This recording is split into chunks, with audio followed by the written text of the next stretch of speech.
हफ्ते के आखिरी दिन बेहद इंटरेस्टिंग कारोबार भारतीय बाजारों में, जहां निफ्टी मजबूती के साथ रिकॉर्ड हाइस के आसपास, वहीं बैंक निफ्टी में हल्की फुल्की मुनाफा वसूली। आखिरी 1.5 घंटे में कैसा रहेगा एक्शन और क्या करें अगले हफ्ते की तैयारी, रहेगा खास फोकस इसी पर। स्वागत है आप सबका फाइनल ट्रेड में। नमस्कार, मैं हूं अनिल सिंघवी और नमस्कार, मैं हूं दीपांशु भंडारी। नया रिकॉर्ड तो लगा है, उसके बाद थोड़ी सी सुस्ती आई है, स्पेशली बैंक्स में मुनाफा वसूली हुई है। तो जानेंगे अनिल जी से कि क्या स्ट्रैटेजी बनाई जाए बाजार में वीकेंड से पहले और कहां पर है उनकी नजर। बताएं सर, इस समय की बड़ी बातें क्या हैं? दीप, बड़ी बातें अगर आप देखेंगे तो बाजार में एक्शन भरपूर है और एक्शन आपको दोनों तरफ का मिलेगा, कमजोरी का भी और मजबूती का भी। जैसे आप देखना चाहें, ज्यादातर मजबूती की तरफ 15,835 का नया रिकॉर्ड अब निफ्टी ने बना दिया है और उसके बाद हल्की फुल्की प्रॉफिट बुकिंग आती हुई दिखी है ऊपरी स्तरों से, जो ठीक है। 15,800 के लेवल के आसपास अब भी ट्रेड करता हुआ दिख रहा है। बैंक निफ्टी थोड़ा सा ऊपरी स्तरों से फिसलता हुआ दिखा है और 35,000 के आसपास है, 125 पॉइंट नीचे है, लेकिन इस इंपॉर्टेंट लेवल के आसपास बैंक निफ्टी ट्रेड करता हुआ दिख रहा है। इसके अलावा आप देखें तो बाकी एक्शन भी बाजार का आपके सामने, और यहां पर मजबूती के साथ ही निफ्टी में कारोबार होता हुआ दिख रहा है दीप। तो ओवरऑल मार्केट ठीक है, मिड कैप स्मॉल कैप शेयरों में भी एक्शन भरपूर है दीप। बिल्कुल, तो ओवरऑल मार्केट ठीक ठाक है, मिड कैप स्मॉल कैप शेयरों में एक्शन भरपूर आपको आते हुए दिख रहा है। थोड़ी देर में हमारे सारे एक्सपर्ट्स जुड़ने वाले हैं और कुछ बेहतरीन पिक्स भी आपके साथ शेयर करेंगे और आपको ये भी बताएंगे कि किस स्टॉक्स पर एक्शन बनते हुए दिख रहा है। पर आइए उससे पहले, जैसे कि रोज का ट्रेडिशन है, आपको बता दें कौन से इवेंट्स हैं जहां पर आपको रखनी है नजर, और साथ ही आज के खबरों वाले शेयर्स कौन से हैं। शुरुआत करते हैं मानसी के साथ। मानसी, बताएं आने वाले दिनों के लिए किन इवेंट्स पर है नजर। Good afternoon Deepanshu. आज वायदा बाजार में एक तो सन टीवी, बीएचईएल, डीएलएफ के नंबर्स पर हम फोकस कर ही रहे हैं। इसके अलावा श्रीराम ट्रांसपोर्ट फाइनेंस, क्यूआईपी के इशू प्राइस पर बोर्ड मीट है, उस पर फोकस है। आइनॉक्स लीजर भी क्यूआईपी के फाइनल साइज और प्राइस पर बोर्ड मीट जो कर रहे हैं उस पर हमारी नजर है। सुप्रीम कोर्ट में टर्म लोन पर ब्याज मुक्त मोरेटोरियम पर सुनवाई होगी। अब से किसी भी समय 2 बजे के बाद का टाइम दिया था, तो कभी भी ये सुनवाई होती हुई दिख सकती है। इसके अपडेट्स पर हम नजर रखेंगे। और इंफ्रास्ट्रक्चर प्रोजेक्ट को लागू करने पर वित्त मंत्री की समीक्षा बैठक आज 3 बजे के बाद होने वाली है। कल कैश में जेके सीमेंट, शोभा लिमिटेड, केयर रेटिंग समेत नतीजों की लंबी लिस्ट है। इसके अलावा जीएसटी काउंसिल की महत्वपूर्ण बैठक कल होने वाली है। कोविड से जुड़ी वस्तुओं पर टैक्स राहत की संभावना है, तो इस पर भी नजर रहेगी। रविवार कैश में मिंडा इंडस्ट्रीज के नंबर, सिर्फ मिंडा इंडस्ट्रीज के ही नंबर और कैश स्पेस की एक कंपनी के ही नंबर रविवार के दिन के लिए लाइंड अप है। इसके अलावा रिलायंस पावर की पूंजी जुटाने को लेकर एक बोर्ड बैठक होगी। सोमवार का दिन पावर पैक रहेगा। निफ्टी की कंपनी कोल इंडिया के नतीजे आएंगे। इस दिन आईपीओज की भी शुरुआत होती हुई दिखेगी। श्याम मेटलिक्स और सोना बीएलडब्ल्यू प्रेसिजन के आईपीओ इस दिन खुलते हुए दिखेंगे। 14 से 16 जून तक ये आईपीओज खुले रहेंगे। जेपी इंफ्राटेक रेजोल्यूशन प्लान पर वोटिंग की जो है शुरुआत वो होती हुई दिखेगी सोमवार के दिन से। और साथ ही टाटा मोटर्स 500 करोड़ जुटाने पर एक बैठक करने जा रही है कंपनी। एचयूएल, टाटा केमिकल्स के शेयर एक्स डिविडेंड ट्रेड करते हुए दिखेंगे। वहीं ग्लोबल बाजार की अगर बात करें, हांगकांग, चीन और ऑस्ट्रेलिया के मार्केट्स जो हैं वो सोमवार के दिन बंद रहेंगे। आपके लिए सारे ट्रिगर्स सोमवार को हांगकांग, चीन, ऑस्ट्रेलिया, इसके साथ मानसी आप भूल गए इंडिया भी है। इंडिया नहीं है?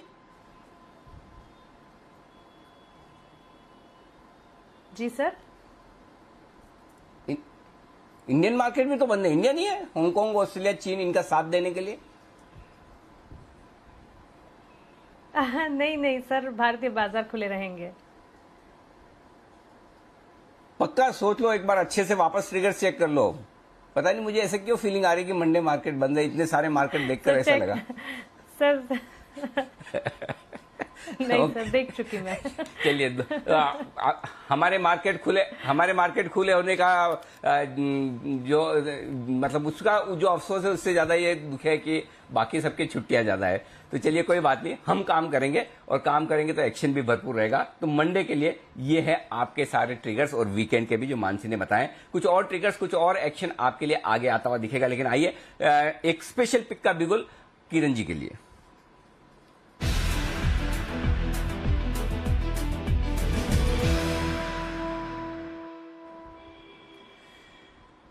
नमस्कार किरण जी, क्लोजिंग शो का पहला बिगुल स्पेशल पिक बताएं सर, क्या कुछ स्पेशल करने वाले हैं आप? बिल्कुल अनिल जी, बहुत बहुत शुक्रिया। बहुत ही बेहतरीन ब्रेकआउट है। मैं कंपनी का नाम बाद में लूंगा क्योंकि डिस्क्रिप्शन थोड़ा सा लंबा है।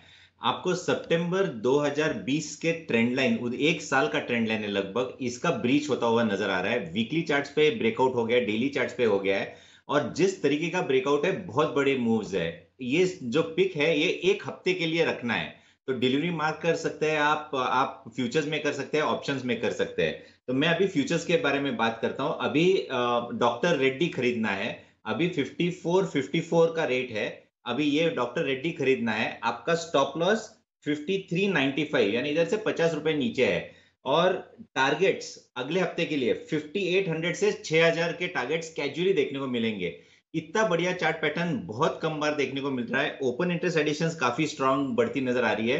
तो मेरा मानना है कि आपको 5800 और 6000 के टारगेट्स के लिए लॉन्ग पोजीशंस इसमें क्रिएट करने ही चाहिए। और अनिल जी, एक बात और एक ऐड करनी थी। जी जी जी जी। अनिल जी, जैसे बंसल जी बोलते हैं I am married to this pattern, ये पैटर्न ऐसा ही है। मैं मैरिड टू दिस पैटर्न नहीं हूं, पर ऐसा ही पैटर्न है जहां पे इसको छोड़ना नहीं चाहिए अनिल जी। ओके, चलिए, पैटर्न ऐसा है जिसे छोड़े ना, और ये नहीं छोड़ने की राय आपको सुबह वागले साहब ने भी दी थी, डॉक्टर रेड्डीज में जय ने भी आपको 5350 का कॉल ऑप्शन खरीदारी करने की राय दी थी। तो सारे एक्सपर्ट्स हैं बुलिश, डॉक्टर रेड्डीज कमाल करता हुआ दिख रहा है, कमाल करता हुआ दिख रहा है। एक और स्टॉक जो बता रहे हैं आपको वागले साहब, वागले का वंडर आपके लिए तैयार है, लेकिन उससे पहले पटेल इंजीनियरिंग के नतीजे आपकी स्क्रीन पर फ्लैश होते हुए दिख रहे हैं। घाटा 62 करोड़ से घटा है, आया है 17 करोड़, लेकिन घाटा ही है। अभी भी नुकसान में है कंपनी, हालांकि आय अच्छी बढ़कर आई है कंपनी की, 478 करोड़ से आय बढ़कर आई है 623 करोड़। तो आय का आंकड़ा बढ़कर आया है, घाटे का आंकड़ा कम हुआ है। पटेल इंजीनियरिंग ये है इंफ्रास्ट्रक्चर और रियल एस्टेट से जुड़ा कारोबार करने वाली कंपनी, जिसके नतीजे आपकी स्क्रीन पर 15 रुपए का स्टॉक, इसलिए इस पर ज्यादा समय बिताए बगैर हम बढ़ेंगे आगे वागले साहब के लिए बिगुल, वागले का वंडर।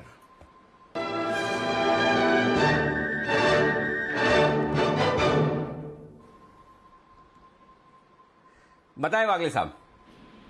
आफ्टरनून अनिल जी, आफ्टरनून दीपांशु। मेरे रडार पर भी एक फार्मा स्टॉक ही है। पहले तो किरण जी को धन्यवाद, क्योंकि उन्होंने जो कहा है मैं उनके साथ सहमत हूँ। मेरा 5600 तक के टारगेट डॉक्टर रेड्डी में है वैसे, और मैं अभी जो स्टॉक देने वाला हूँ वो भी फार्मा स्टॉक है, और वो मेरा stock of the next week होने वाला है। तो मैं इंट्राडे का व्यू लेने की मतलब व्यू नहीं दूंगा, मैं एक हफ्ते का व्यू लेते हैं तो बहुत अच्छा ट्रेड सेटअप है। स्टॉक है ग्लेनमार्क, जिसमें एक राउंडिंग बॉटम वाला पैटर्न बना है, जो बहुत कंफर्टेबली मूव आती है। उसमें 657, 68 के करंट भाव से ले ले, 651 का आपका स्टॉप लॉस होगा। अगले वीक का मेरा टारगेट 690 का है। अगर आपको उसके बीच में एक छोटा टारगेट चाहिए तो 675, 77, 78 के आसपास एक दो दिन में बुक करें। फार्मा पर नजर रखिए, यहाँ पर कुछ ना कुछ हो रहा है। ग्लेनमार्क ऑफ कोर्स, यहाँ पर ग्लेनमार्क लाइफ के आईपीओ का भी इंतजार है, पर साथ ही डॉक्टर रेड्डीज में आकर आज एक बड़ी मूव आई है। डिवीज कई दिनों से अच्छा परफॉर्मेंस दिखा रहा है, बायोकॉन में मूवमेंट आया है, तो फार्मा स्पेस पर जबरदस्त एक्शन बनते हुए दिख रहा है। पर आइए आज के कुछ खबरों वाले शेयर्स के बारे में जानते हैं वरुण के साथ। गुड आफ्टरनून वरुण, बताइए। गुड आफ्टरनून दीप। देखिए, सबसे पहले तो कोल इंडिया पे नजर रखिएगा, क्योंकि घरेलू कोयला खरीदारी के एक्सपोर्ट्स को यहाँ मंजूरी दे दी गई है। जो ई ऑक्शन या बाकी तरीके से जो आप कोयला खरीदते थे उसके एक्सपोर्ट्स को यहाँ मंजूरी दी गई है। सोलार इंडस्ट्रीज, इस कंपनी को कोल इंडिया से 365 करोड़ का ऑर्डर मिला है। टीसीएस वर्जिन एटलांटिक के साथ इन्होंने करार किया है, क्लाउड सर्विसेज के लिए करार किया गया है। वहीं सीएम का डेटा आया है, जिसके मुताबिक पैसेंजर व्हीकल्स की जो बिक्री है मई में, उसमें 61% के आसपास की गिरावट हुई है। टू व्हीलर्स में 79% के आसपास की गिरावट हुई है।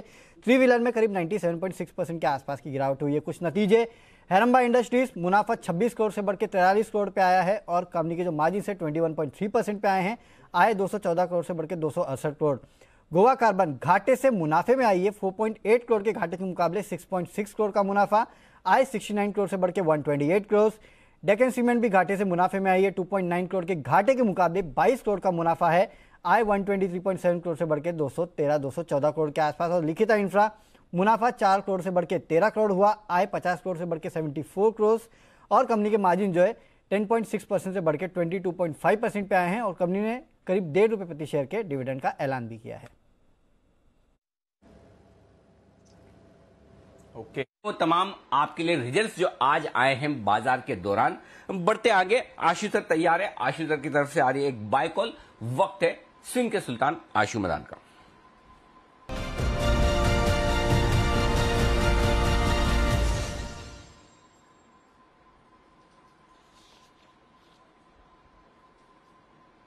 बताएं आशु सर।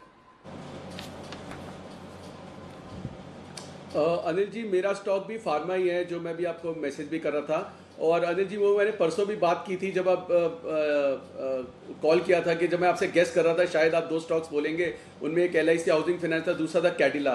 तो अनिल जी, हम हर मूव पे कैडिला की कॉल लेते जा रहे हैं और शिफ्ट करते जा रहे हैं। और अभी भी अनिल जी मुझे लगता है कि कैडिला का टारगेट 700 रुपए का हो सकता है और क्रॉस भी कर सकता है उसको। तो अनिल जी, कैडिला की 650 की एक कॉल लेनी है और 700 की एक कॉल बेचनी है।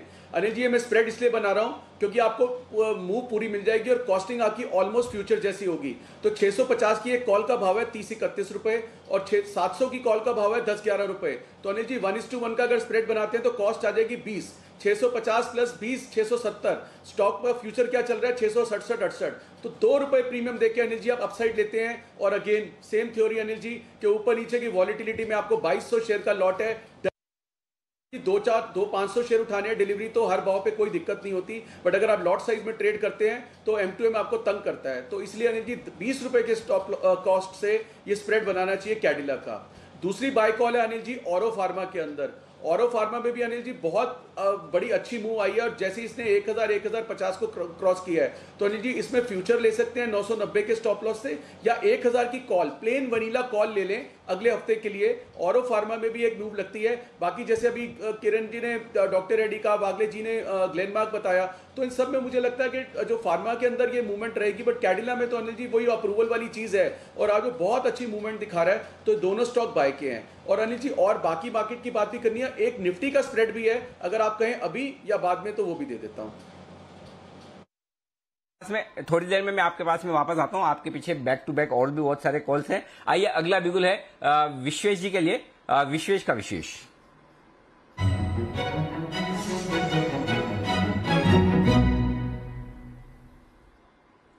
बताएं Vishwesh ji. Good afternoon Anil ji, good afternoon Deepanshu. देखिए, मुझे ऐसा लग रहा है अनिल जी कि metals as a sector seems to have completed its pull back. और आज जो मेटल्स में मैं अपसर्व्स देख रहा हूँ, मुझे लग रहा है वो लीड फ्रॉम द फ्रंट करेगा आने वाले वीक में। सो मेरी ओर से जो खरीदारी की राय है वो है Jindal steel. Jindal steel cash के लेवल 414 के आसपास चल रहा है अनिल जी। यहाँ पे 409 काफी बड़ा स्टॉप लॉस नहीं, खाली 5 रुपए के स्टॉप लॉस से खरीदारी करनी है। एक बहुत ही ब्यूटीफुल ट्राइंगल पैटर्न बना है, वो अपसाइड में ब्रेक दे रहा है। और इंटरेस्टिंग चीज ये है जी कि 420 के कॉल ऑप्शन में हाईएस्ट ओपन इंटरेस्ट है अराउंड अबाउट 23 लाख। आज वहां OI ऐड भी हो रहा है। So what I am assuming कि 420 के कॉल और राइटर्स अभी भी OI ऐड कर रहे हैं, अज्यूमिंग कि शायद ये नहीं निकालेगा। मेरा ऐसा मानना है, I think the stock is heading for 440 level. So Jindal steel को खरीदे 409 के स्टॉप लॉस से, 421 और 430 के टारगेट कैश के लेवल से। ओके तो ये है आपके लिए JSPL पर खरीदारी की राय। कैश के लेवल दे रहे हैं विश्वेश जी, भरोसा है इस काउंटर पर। आज सुबह भी हम देख रहे थे JSPL पर बाय कॉल आया था आशीष केलकर साहब की तरफ से। कल क्लोजिंग में जय ने भी भरोसा जताया था काउंटर पे और मोमेंटम भी इस पर आपको अच्छा बनते हुए दिख रहा है। आइए चलते हैं राकेश जी कुणाल जी के पास बिगुल चार्ट कॉर्नर का।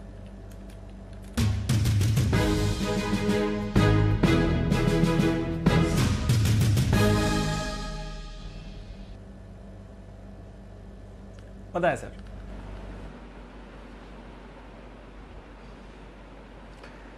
देखिए दीपांशु, हमारा भी शेयर यही है JSPL जिंदाल स्टील पावर, जिस पर खरीदारी की राय है। बहुत ज़बरदस्त चार्ट स्ट्रक्चर है, मेटल्स में दोबारा से तेज़ी बन रही है।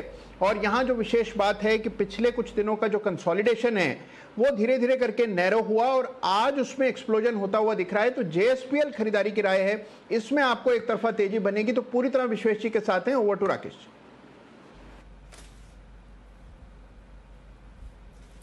दीपांशु, पूरी तरह से साथ हूं मैं विश्वेश जी के और कुणाल जी के। बस फर्क यह है कि मैं इसको जिंदाल स्टील एंड पावर बोलता हूं, जिंदाल नहीं बोलता हूं। 411 का स्टॉप लॉस है, 424 पहला टारगेट है, 427 दूसरा टारगेट है और एक बार 421 के लेवल्स आते हैं तब स्टॉप लॉस को ट्रेल करके अपनी खरीद की दाम का लेके आए। तो 3 स्ट्रैटेजीज आपको मिल चुके हैं। कल ऑप्शंस के जरिए जय ने आपको यहाँ पर राय दी थी, विश्वेश जी ने कैश लेवल्स दिए हैं आपको, फ्यूचर्स पर राकेश जी, कुणाल जी की राय आ गई है। मल्टीपल ऑप्शंस हैं, जेएसपीएल पर रखें नजर।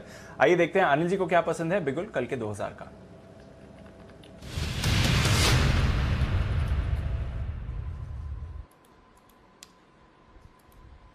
दीप, खरीदारी करने की राय और खरीदारी करने की राय है एनएमडीसी के फ्यूचर्स में 184 रुपए 50 पैसे के आसपास एनएमडीसी के फ्यूचर्स चल रहे हैं और यहां पर तेजी करने की राय। और इसकी तेजी करने की वजह बता दूं, पहली बात तो ये कि स्टॉक अच्छा खासा करेक्शन पूरा करके ठंडा होकर वापस तेजी के लिए तैयार है। दूसरा, सारे मेटल शेयरों में बढ़िया तेजी की तैयारी होती दिख रही है, जैसा आप फार्मा शेयरों में मुंह देख रहे हैं। नेक्स्ट जो सेक्टर है रोटेशन में आने की तैयारी में वो है मेटल्स। और तीसरी कारण जो है वो ये कल और आज 2 दिनों में चाइना में जो आयरन ओर है उसके प्राइसेस 10% बढ़े हैं। कल और आज के बीच में आयरन ओर के दाम चाइना में 10% बढ़कर आए, तो वापस से मेटल शेयरों में जो थोड़े दिनों का करेक्शन था, थोड़े दिनों जो ऐसा लग रहा था कि अभी ये ठंडे होते दिख रहे हैं, वो ठंडा होने के बाद वापस से जोर से इनके दाम बढ़ने की तैयारी होती दिख रही है। और मेटल शेयरों में जो एकदम वो कहते हैं ना कि पूरी तेजी का जो रुझान बना हुआ है, सिक्लिकल बुल मार्केट, वो होता हुआ दिख रहा है। तो जिस तरह से तेजी से दाम बढ़कर आए आयरन ओर के, उसका असर आप यहां पर भी देखेंगे। तो मुझे लगता है यहां पर 188, 188 पहला टारगेट होना चाहिए छोटा दिन का, 192, 195 ये 3 टारगेट रखिए। 178, 178 का स्टॉप लॉस लगाइए। तो एनएमडीसी में खरीदारी करने की राय 188, 192, 195 ये 3 टारगेट है। विश्वेश जी ने भी जेएसपीएल रिकमेंड किया, एक बार विश्वेश जी से भी इस पर राय ली जाए चार्ट्स के लिहाज से। विश्वेश जी, एनएमडीसी देखिए चार्ट्स। अनिल जी, बहुत ही अच्छा चार्ट है। मैं काफी टाइम से टाइम करने की कोशिश कर रहा हूँ मेटल्स को। मेटल्स में ये जो पुल बैक आया है, वो पुल बैक अगर मैं कोरिलेट करूँ विद अ लार्जर व्यू, मुझे ऐसा लग रहा है metal would be the sector जो ऑल टाइम हाई ब्रेक करेगा। तो टाटा स्टील अच्छा लग रहा है। एनएमडीसी मुझे लग रहा है ये सीरीज में 200 प्लस लेवल दिखाना चाहिए। मैंने एक बार शायद सिटीज आपको भी सुना था, उन्होंने भी टारगेट दिए हैं 200 प्लस के, और मेरा भी व्यू बुलिश है। डेटा में अगर आप देखेंगे सर, हाईएस्ट ओपन इंटरेस्ट 190 के कॉल में, विच इज 97 लाख। तो मुझे लग रहा है 190 पहले तो रुकना ही नहीं है। तो 190, 200 के लिए एनएमडीसी बहुत ही बेहतरीन पिक है सर। ये है राय आपके लिए, एनएमडीसी के चार्ट्स हैं शानदार। आइए बढ़ते हैं आगे और आशीष जी से लें उनकी निफ्टी पर स्प्रेड। उससे पहले एक्जी बिजनेस की तरफ से एक्सक्लूसिव रिसर्च आपके सामने आती हुई दिख रही है। जुड़ रहे हैं वरुण दुबे हमारे साथ।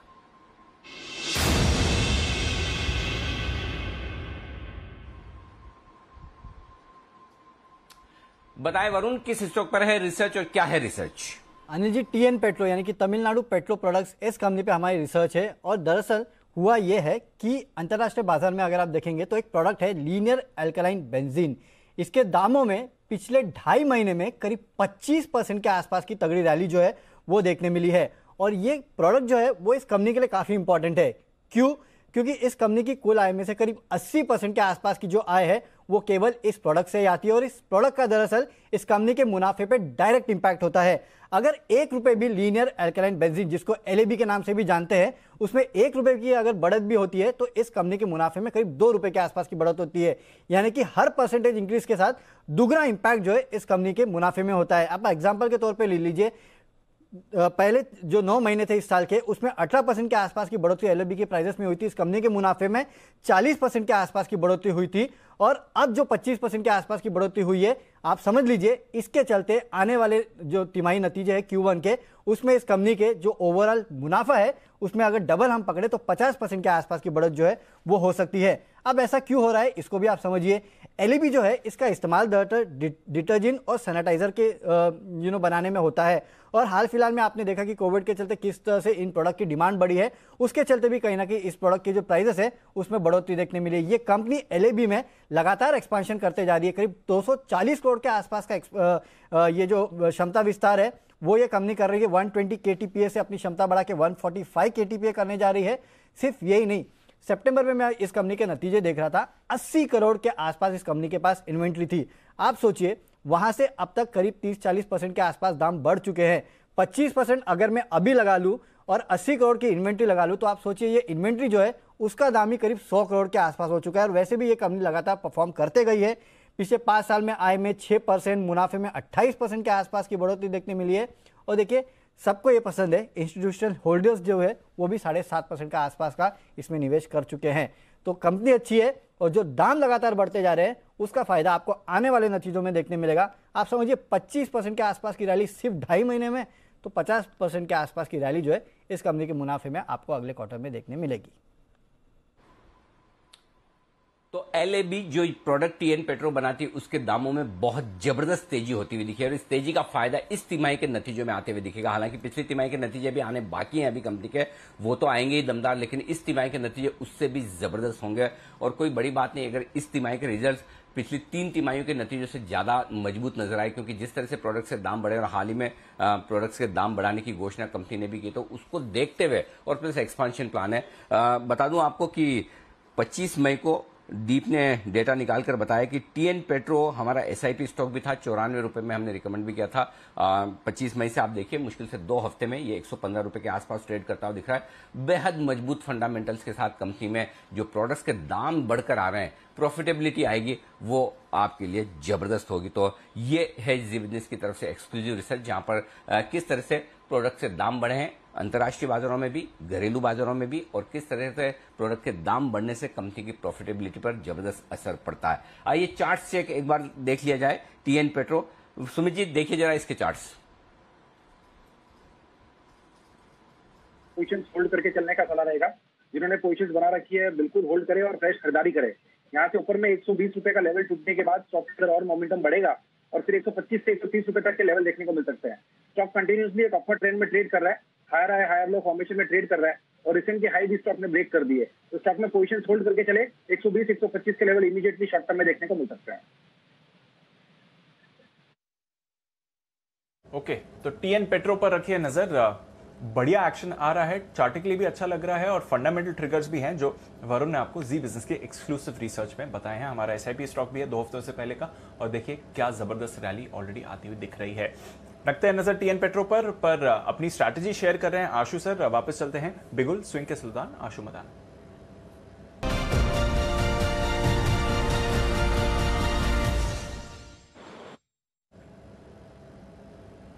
बताएं आशु सर। दीपांशु, लास्ट वीक जब हमारी बात हो रही थी तो हमने ये 2 सेक्टर के बारे में बात की थी, एक फार्मा और दूसरा मैंने आइडेंटिफाई किया था कि आप देखना IT चलेगा और सब लोग IT के अंदर बहुत अच्छा मोमेंटम देखेंगे। और तीसरा सेक्टर आज जो मेटल्स है वो भी कंसोलिडेशन के बाद जर्नी रिज्यूम की है। हमने भी टिस्को की बाय कॉल दिया, बाकी सब ने भी कवर किया, तो we are also in this. But Deepanshu, जो हमने पिछले हफ्ते एक डिप देखा वैसा डिप जरूर आ सकता है, क्योंकि कुछ और सेक्टर्स हैं दीपांशु जो अंडर परफॉर्म भी कर रहे हैं और उसमें मतलब फाइनेंशियल्स दिख रहे हैं ओवरऑल। तो मुझे लगता है कि इंडेक्स की जो है ना एक पुट स्ट्रैटेजी अगले हफ्ते के लिए भी होनी चाहिए। लास्ट वीक भी हमने देखा सब कुछ ठीक ठाक था, लेकिन एक ऐसा डिप आया, शार्प डिप आया, जो सब घबरा गए।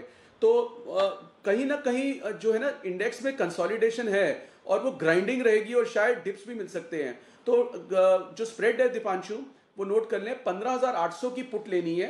15,800 का निफ्टी चल रहा है, हमने 15,800 की पुट लेनी है एक, जिसका भाव है 90-91 रुपए, और 15,600 की 2 बेचनी है 200 पॉइंट नीचे की, जिसका भाव चल रहा है 31 रुपए। तो इस स्प्रेड की कॉस्टिंग आती है 28 से 30 रुपए दीपांशु। फिर रिपीट करता हूं, 15,800 की एक पुट लेनी है, 15,600 की 2 बेचनी है। इस स्प्रेड की कॉस्टिंग आती है 30-31 रुपए। तो ऊपर में कोई लॉस नहीं है 30-31 रुपए का। 30-31 रुपए अगले 4 दिन के लिए कॉस्टिंग आराम से निकल सकती है और नीचे 15,400 तक सेफ है, बहुत अच्छा लेवल है। तो कभी अगर किसी वजह से 100-200 पॉइंट की करेक्शन आती है, आज मोमेंटम बहुत अच्छा बना हुआ है, अगले 3 दिन 4 दिन में देखना दीपांशु, हो सकता है सडनली इन्फ्लेशन, आज हम भूल गए हैं 3 दिन बाद इन्फ्लेशन वरी पे कोई डाउ नैस्डैक में करेक्शन आ सकती है। तो उस तरह की इंटरमिटेंट करेक्शन हम देख सकते हैं। उसके लिए दीपांशु प्रूडेंस ये कहती है, when I am long in pharma, when I am long in metals, when I am long in IT, तो मेरे पास कोई ना कोई हेजिंग जरूर होनी चाहिए। तो आई थिंक जैसे अनिल जी कहते हैं पुट लेके जाने के लिए, मैं ये बोलता हूं कि ये वाला स्प्रेड बहुत इंपॉर्टेंट है किसी भी ट्रेडिंग पोर्टफोलियो के लिए जो वीकली बेसिस पे होता है। एक पुट लेके 2 पुट बेचना और हाथ में रखना चाहिए। क्लियर है सर। तो स्प्रेड है और सेफ रहेंगे इसके जरिए आप। 15,400 तक सेफ है, 15,600 के करीब मैक्सिमम मुनाफा होगा अगर बाजार में किसी भी वजह से गिरावट आती है। 15,800 का पुट खरीदें और 2 15,600 के पुट बेचें। ये है आशु जी की राय। देखते हैं सुमित जी को क्या पसंद है बिगुल, उनके लिए सुमित के सुपरहिट।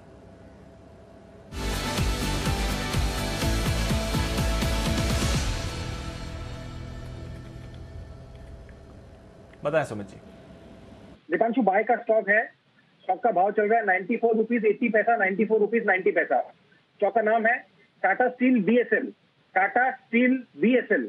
ये स्टॉक के अंदर मोमेंटम है। पिछले कुछ दिनों की गिरावट के बाद, 10 से 15 दिनों की गिरावट के बाद आज स्टॉक में दूसरा दिन है जब लोअर लेवल से एक बाउंस बैक देखने को मिल रहा है। स्टॉक ने पिछले 2 से 3 दिनों के हाई ब्रेक कर दिए और जिस तरह से मेटल सेक्टर में पूरे में एक एक करके तेजी देखने को मिल रहा है, ये स्टॉक भी एक अच्छा तेजी का मूव दिखाएगा और ये स्टॉक हम बहुत लोअर लेवल से कंटिन्यूसली रेकमेंड भी करते हुए आ रहे हैं। तो अभी इसके अंदर खरीदारी करें, फ्रेश बाय कर सकते हैं यहाँ पे सीएनबी पे। ऊपर में इमीडिएटली 100 रुपए का पहला टारगेट बनेगा और 100 रुपए का लेवल टूटने पे 105 रुपए तक के लेवल इसी मूव में टाटा स्टील बीएसएल में देखने को मिल सकते हैं। नीचे में स्टॉक का जो सपोर्ट है 91, 92 के आसपास है, तो वो स्टॉप लॉस लगाएं और 100 से 105 के टारगेट के लिए टाटा स्टील बीएसएल में सीएनबी पे खरीदारी करें। 2 से 4 दिन का ये व्यू लेके ट्रेड कर सकते हैं यहाँ पे। 2 से 4 दिन के लिए positional pick Tata Steel BSL. पूरे के पूरे मेटल्स पैक में जान वापस लौटती हुई दिख रही है। टाटा स्टील बीएसएल पर सुमित जी की कॉल है, पर टाटा स्टील पर कॉल देने के लिए तैयार है विश्वेश जी बिगुल। उनके लिए विश्वेश के विशेष।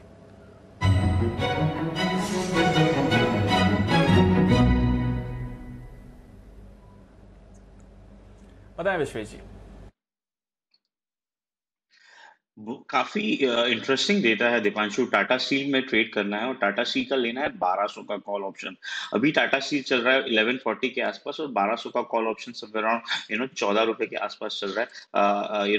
मुझे ऐसा लग रहा है कि जिस हिसाब से मोमेंटम है मार्केट के अंदर में, टाटा स्टील के आज के डेटा को अगर आप रिव्यू करते हो तो आपको समझ में आएगा call side overall 11 lakh shares का अनवाइंडिंग है and put side relatively built up है। और अभी भी अगर आप ओपन इंटरेस्ट नोटिस करते हो तो टाटा स्टील की जो highest at the money strike है, जहां पे ओपन इंटरेस्ट 1120 के आसपास है, विच इज 14 लाख शेयर, वहां पे 4 लाख शेयर का अनवाइंडिंग है।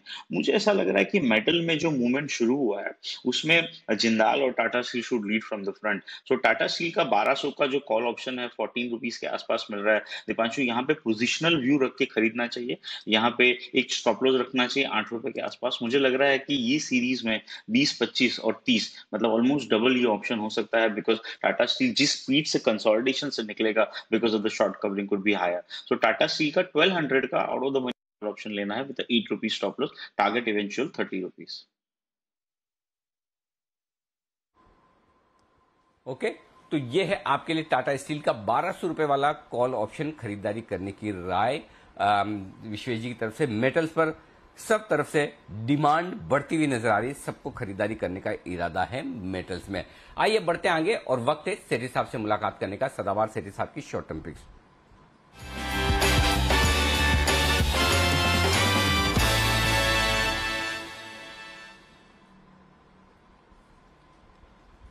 सेठी साहब गुड आफ्टरनून, स्वागत है आपका। बताएं सर आज क्या कॉम्बिनेशन है? Good afternoon Anil ji, good afternoon Deepanshu. Anil ji, आज एक कैश मार्केट का स्टॉक और एक फ्यूचर्स का स्टॉक दोनों में खरीदारी करनी है। तो पहले किससे शुरुआत करेंगे सर? अनिल जी, पहला कैश मार्केट का स्टॉक के बारे में बात करना चाहूंगा। अनिल जी, एक बहुत ही दमदार स्टॉक है, ऑटो कंपोनेंट स्टॉक है। कंपनी का नाम है GMA एक्सेल, जो कि अभी 448 के लेवल पे ट्रेड कर रहा है। एक दिग्गज ऑटो कंपोनेंट कंपनी है, निश सेगमेंट में कैटर करती है। इसके कारण से इनके मार्जिन्स भी कंपैरेटिवली बहुत अच्छे हैं। जबरदस्त एक ब्रांड है इनका, अच्छे मार्की क्लाइंटेल है। और उसके अलावा अनिल जी, ये कंपनी मेनली सीवीज और ये जो ट्रैक्टर्स है इस सेगमेंट को कैटर करती है। और वहां पे जबरदस्त एक हमने डिमांड देखी है। जो भी सीवीज और ट्रैक्टर मैन्युफैक्चरर्स के नंबर्स आ रहे हैं वो बहुत ही अच्छे आ रहे हैं। फिर क्लास 8 ट्रक्स के लिए भी कैटर करती है और वहां पे भी बहुत अच्छी डिमांड देखने को मिल रही है। कंपनी के एक्सपोर्ट्स है north America, south America, Europe. फिर ये कंपनी भी एक स्क्रैपेज पॉलिसी जो कि काफी दिनों से ड्यू है, उसकी एक मेजर बेनिफिशियरी हो सकती है। तो ऑल इन ऑल फंडामेंटली एक बहुत ही अच्छी कंपनी है। और अगर मार्च तिमाही के नतीजे देखेंगे बेहद ही दमदार थे। पैट आया 27 करोड़ का, जो कि पिछले साल सिर्फ 4 करोड़ का पैट था, उसके सामने 27 करोड़ का पैट आया। फिर आपके रिटर्न ऑन इक्विटी 16-17% के है, रिटर्न ऑन कैपिटल एम्प्लॉयड 23% का है, डेट इक्विटी रेशियो सिर्फ 0.36। और पिछले 3 साल का भी अगर पैट का कैगर देखेंगे तो अराउंड 22% का कैगर कंपनी ने दर्ज किया है। तो ऑल इन ऑल एक अच्छा स्टॉक है। शॉर्ट टर्म में मेरे इसमें टारगेट है 465 रुपए के, स्टॉप लॉस रखना है 440 का। ओके, तो ये है 440 रुपए के स्टॉप लॉस के साथ खरीदारी करने की राय। 465 का स्टॉप लॉस लगाकर टारगेट के लिए जीएनए एक्सेल्स में करें खरीदारी, ये राय सेठी साहब की तरफ से आती हुई दिख रही है। वंडरफुल। बनाएं सेठी साहब आपका दूसरा पिक आज के लिए। दूसरा पिक अनिल जी थोड़ा बढ़ गया है, बट ठीक है, वही स्टॉक। एक्चुअली अनिल जी अगर आपको याद हो तो परसों मैंने बहुत ही कन्विक्शन के साथ एक कॉन्ट्रेरियन बेट दिया था मेटल स्पेस से सेल में, जबकि वो एफएनओ के बैन में था। 123-24 में खरीदने की सलाह दी थी, 135 के टारगेट थे, रिजल्ट पे कॉन्फिडेंट था और आज वो टारगेट आ गए सेल के। वैसे ही मुझे लगता है टाटा स्टील में करंट लेवल्स पे खरीदना है। हालांकि ये स्टॉक मेरे रडार पे अभी 1115-16 के लेवल पे आया था, बट चूंकि अभी विशेष जी ने भी इसको रिकमेंड करा, इस पे कॉल ऑप्शन और बाकी भी स्टील सेक्टर की सब बातें कर रहे हैं, जैसे जेएसपीएल भी रिकमेंड करा हुआ है, तो टाटा स्टील में करंट लेवल्स पे खरीदारी करनी है। अभी भी मुझे लगता है बहुत ही दमदार तेजी पूरे स्टील सेक्टर में और पूरे मेटल सेक्टर में यहाँ से देखने को मिलनी चाहिए, बिकॉज पिछले कुछ दिनों में एक अच्छा खासा एक तो करेक्शन हो चुका है। बाकी मेरा मानना है जो मेटल की साइकिल है ये जल्दी थमने वाली नहीं है, it has got long way to go. और जहां तक इन स्टील कंपनीज का सवाल है, दमदार नतीजे थे मार्च क्वार्टर में, बट वो तो मेरी नजर में एक ट्रेलर था, पिक्चर अभी बाकी है। अप्रैल और मई में स्टील के दाम जिस तरीके से बढ़े हैं, मुझे लगता है इस क्वार्टर के अप्रैल टू जून क्वार्टर के नतीजे और भी बहुत अच्छे होंगे। पिछले क्वार्टर में ही टाटा स्टील ने करीबन 11,000 करोड़ का एबिटा डिक्लेयर किया, जो कि पिछले साल तो 46 करोड़ का नुकसान था, और क्वार्टर ऑन क्वार्टर भी 7,000 करोड़ के सामने 11,000 करोड़ का एबिटा था। वो भी बहुत ही बढ़ के आना चाहिए अप्रैल टू जून क्वार्टर में। तो ऑल इन ऑल यहाँ से अब वापिस से रिकवरी लगती है। मेरा बहुत ही शॉर्ट टर्म में 1160 का टारगेट है। टाटा स्टील में स्टॉप लॉस रखना है 1110 रुपए। ओके, तो टाटा स्टील में एक और बाय कॉल आपके लिए सेठी साहब की तरफ से आती हुई। मेटल्स में फिर से बुलिश व्यू बनते हुए दिख रहा है और ब्रेकआउट में जरूर हिस्सा लें सेठी साहब की तरफ से। टाटा स्टील और साथ ही जीएनए एक्सेल्स, ये हैं दो शॉर्ट टर्म पिक्स। पर इस बीच बहुत बहुत शुक्रिया सेठी साहब हमारे साथ जुड़ने के लिए और अपनी कॉल्स शेयर करने के लिए। इस बीच बड़ी खबर आपके स्क्रीन पर आती हुई दिख रही है। सुप्रीम कोर्ट लोन मॉरेटोरियम में फ्रेश एक याचिका आई थी, उसको सुप्रीम कोर्ट ने खारिज किया है। एंटरटेन नहीं कर रहा है सुप्रीम कोर्ट इस याचिका को। बैंक बोरोवर्स ने एक अर्जी डाली थी कि बैंक्स फिर से मॉरेटोरियम दें पेमेंट्स पर, लोन अकाउंट के एनपीए क्लासिफिकेशन पर भी देरी की जाए, पर इस बोरोवर्स को राहत देने की याचिका को खारिज कर दिया है सुप्रीम कोर्ट ने। तो एक बार जो मॉरेटोरियम का मामला पूरा हो चुका था, अब फ्रेश जो याचिका थी उस पर सुप्रीम कोर्ट सुनवाई नहीं कर रहा है, सुनवाई करने से इनकार कर दिया है। बैंक्स ज्यादा कुछ रिएक्ट नहीं करते हुए दिख रहे हैं, थोड़ी अच्छी तेजी के बाद कंसोलिडेशन में है, बट डेफिनेटली एक इंपॉर्टेंट खबर सुप्रीम कोर्ट की तरफ से आती हुई। पर आइए 2:30 बजे का समय है, चलते हैं अनिल जी के पास आज की मार्केट स्ट्रैटेजी के लिए।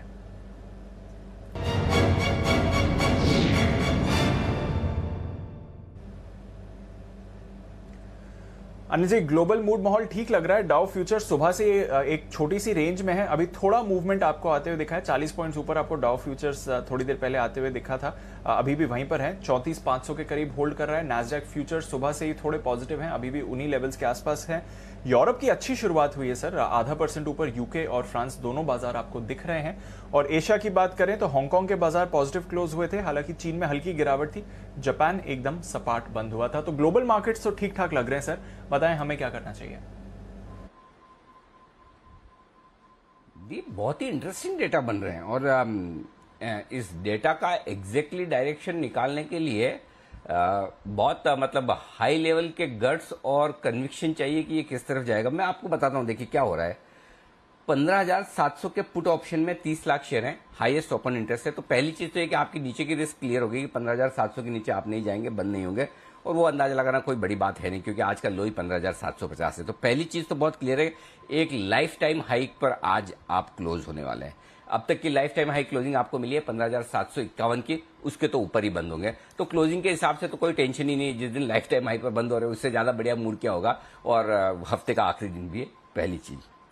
अब बड़ी बात क्या है कि 15,700 के हम हैं 15,800 पर, 15,800 के पुट पर है 26 लाख शेयर और 15,800 के कॉल्स पर हैं 40 लाख शेयर। इन 40 लाख शेयर में से 24 लाख शेयर आज ही जुड़े हैं और 26 लाख में से 19 लाख शेयर आज ही जुड़े हैं। तो आज 15,800 के लेवल पर कॉल और पुट दोनों में जबरदस्त एक्शन हुआ है। जो डेटा दिखा रहे हैं उस लिहाज से हमें 15,800 के नीचे बंद होना चाहिए, लेकिन चूंकि बार बार बाजार 15,800 के ऊपर आने की कोशिश कर रहा है और ये मेक और ब्रेक लेवल है। अब 3 बजे के पहले आपने 15,800 को निर्णायक रूप से पार कर लिया या 15,825-30 तक पहुंच गया एक बार, तो मुझे लगता है ये एग्रेसिव शॉर्ट कवरिंग होगी और उसके बाद एक नया हाई आखिरी आधे घंटे में और देखने को मिल सकता है। आपको 15,835 के पार भी निकल सकता है।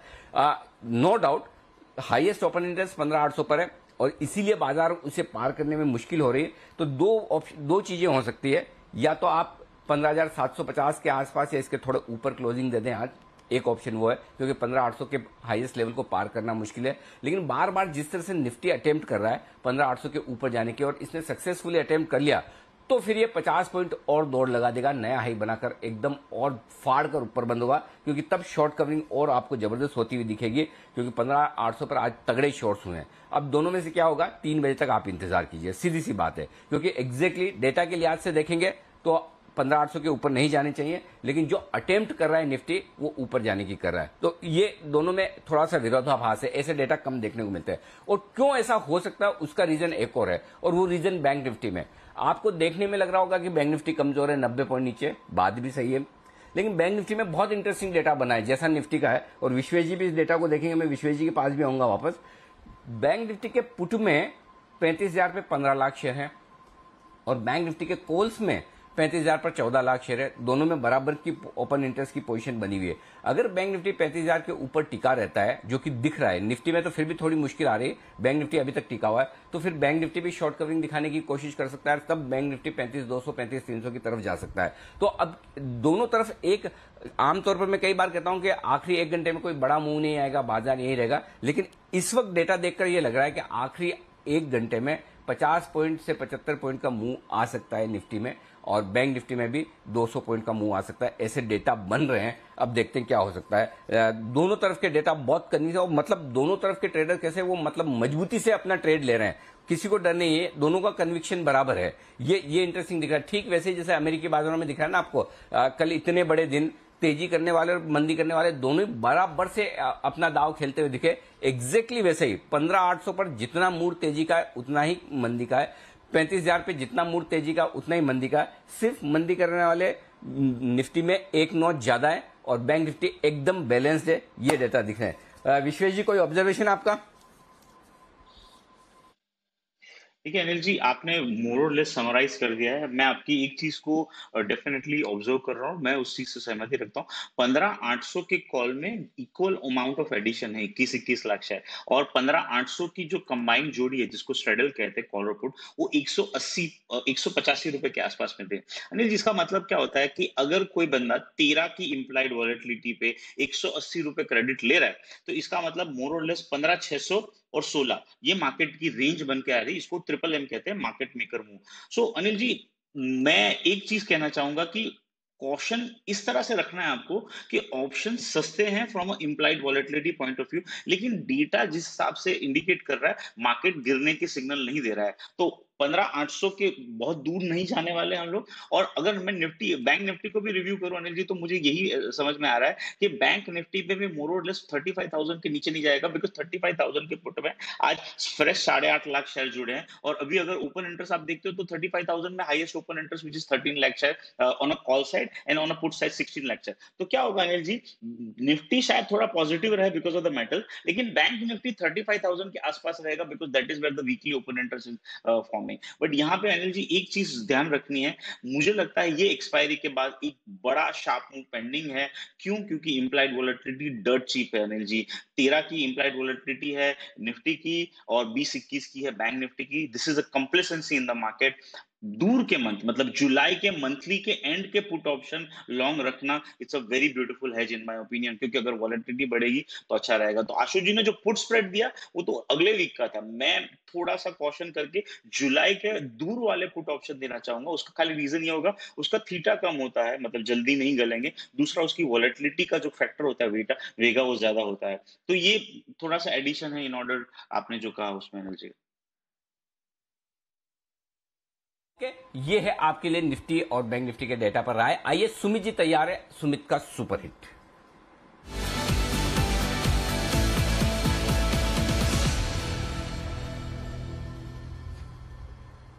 बताएं सुमित जी। अनिल जी, एक तो सुबह का अपडेट, सुबह हमने एनबीसीसी बाई के लिए दिया था और एनबीसीसी अभी 14 से 15% ऊपर है, 55 रुपए, 55.5 रुपए का अभी भाव चल रहा है। तो बहुत बढ़िया और क्लास मूव आज इंट्राडे में एनबीसीसी में देखने को मिला है, जो 2-3 दिन का व्यू था। तो जिन्होंने भी बाई किया होगा उनको बहुत अच्छा प्रॉफिट हो रहा है, या तो ट्रेडिंग स्टॉप लॉस करे या प्रॉफिट बुक करे। और अब जो स्टॉक पे मैं प्रकाश डालने की बात कर रहा हूँ, 82 रुपीज, और स्टॉक का नाम है प्रकाश इंडस्ट्रीज। जी हाँ, बिल्कुल, प्रकाश इंडस्ट्रीज के अंदर अब यहाँ से एक अच्छा अपसाइड मूव देखने को मिलना चाहिए। क्यों? क्योंकि स्टॉक पिछले 20 से 21 दिनों की गिरावट के बाद आज दूसरा दिन है जब स्टॉक ने लोअर लेवल से एक बाउंस बैक दिखाने की शुरुआत करी है। एक अच्छी खासी फॉल, एक अच्छी खासी करेक्शन के बाद एक एंगल्फिंग कैंडल फॉर्म हुई है। लास्ट 3 से 4 दिनों के हाई ब्रेक हो रहे हैं। मेरे को ऐसा लग रहा है कि प्रकाश इंडस्ट्रीज में यहाँ से एक बढ़िया, एक अच्छा अपसाइड मूव 2 से 3 दिनों में देखने को मिल सकता है। 88 रुपीज का पहला टारगेट होगा, 88 का लेवल ब्रेक होने पे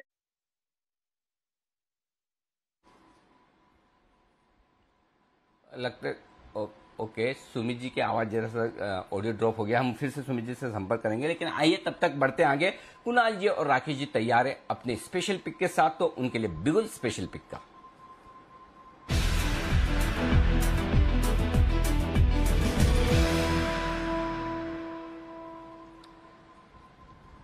हमारे लिए तो कुणाल जी और राकेश जी दोनों ही स्पेशल हैं ही, लेकिन उनके लिए कुछ और स्पेशल है। बताएं सर, क्या स्पेशल है आपके लिए और क्यों?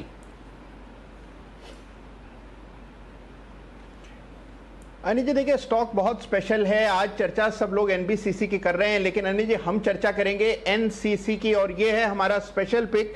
चार्ट बड़ा जोरदार है अनिल जी, कंस्ट्रक्शन इंफ्रा वापस से तेजी में आ रहे हैं, और जो तेजी आप देख रहे हैं पूरे स्पेस में, उसका सीधा बेनिफिशियरी है एनसीसी। बड़ा ब्रेकआउट चार्ट पर आता हुआ दिख रहा है, एक बहुत ही फैला हुआ राउंडिंग बॉटम पैटर्न है। Over to Rakesh. अनिल जी, एक ब्रेकआउट देखने को मिल रहा है, साथ में एक पॉजिटिव क्रॉसओवर है, तो 88.5 के स्टॉप लॉस के साथ इसको खरीदना है। 98 से लेकर 99 के टारगेट के लिए, और एक बार 94 के लेवल्स आते हैं तब स्टॉप लॉस को ट्रेल करके अपनी खरीद की दाम का लेके आना है। यह है एनबीसीसी के बाद एनसीसी में खरीदारी करने की राय आती हुई दिख रही है कुणाल जी और राकेश जी की तरफ से। स्टॉक है जबरदस्त एक्शन में, सारे कैश मार्केट के स्टॉक में भरपूर एक्शन दिख रहा है। इसी भरपूर एक्शन को बढ़ाते हैं आगे, लेकिन एक्शन न सिर्फ इक्विटी मार्केट में है, सेकेंडरी मार्केट में, बल्कि प्राइमरी मार्केट में भी। और अगले हफ्ते प्राइमरी मार्केट में दिखेगा जबरदस्त एक्शन, वो वरुण बताने को तैयार है।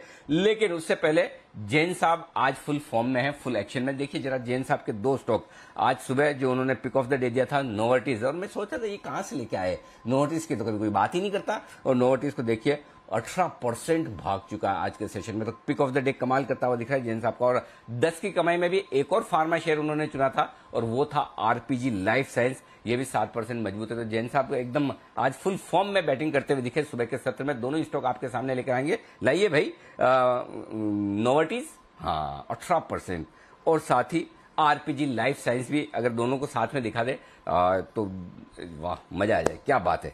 ये जबरदस्त एक्शन होता हुआ दिख रहा है आपके लिए। ओहो गजब, बहुत ही बढ़िया। तो यहां पर भरपूर एक्शन है। चलिए इसी एक्शन को बढ़ाते हैं आगे। प्राइमरी मार्केट का एक्शन आपके लिए है तैयार।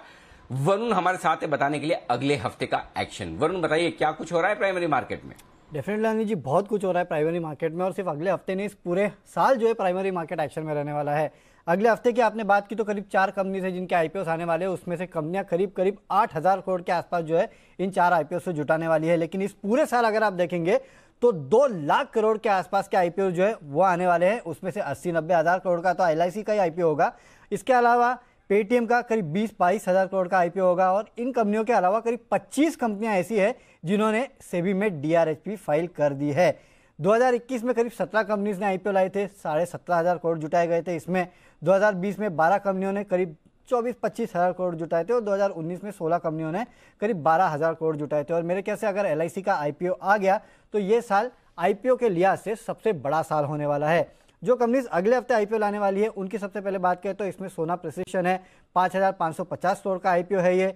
इसके अलावा श्याम मेटालिक्स 900 करोड़, किम्स हॉस्पिटल 800 करोड़, डोडला डेयरी जो है उसका भी करीब 800 करोड़ के आसपास का आईपीओ जो है वो अगले हफ्ते मार्केट को हिट करेगा। इसके अलावा क्लीन साइंसेस, इंडिया पेस्टिसाइड्स, ये तमाम वो कंपनीज है जिनके आईपीओ आने वाले। तो लिस्ट काफ़ी लंबी है जिनके पूरे साल आईपीओ आएंगे, लेकिन अगले हफ्ते ही करीब 8,000 करोड़ के आईपीओ जो है वो मार्केट को हिट करेंगे। और देखिए आईपीओ मार्केट से इन्वेस्टर्स ने अच्छे कमाई भी है। अगर आप पिछले आईपीओ का प्रदर्शन देखें तो हाल ही में जो इजी ट्रिप लिस्ट हुई थी उसके बाद से अब तक 135% के आसपास की तेजी इस काउंटर में देखने मिले। लक्ष्मी ऑर्गेनिक्स 74% की तेजी, बारबेक्यू 67%, रेलटेल 60%।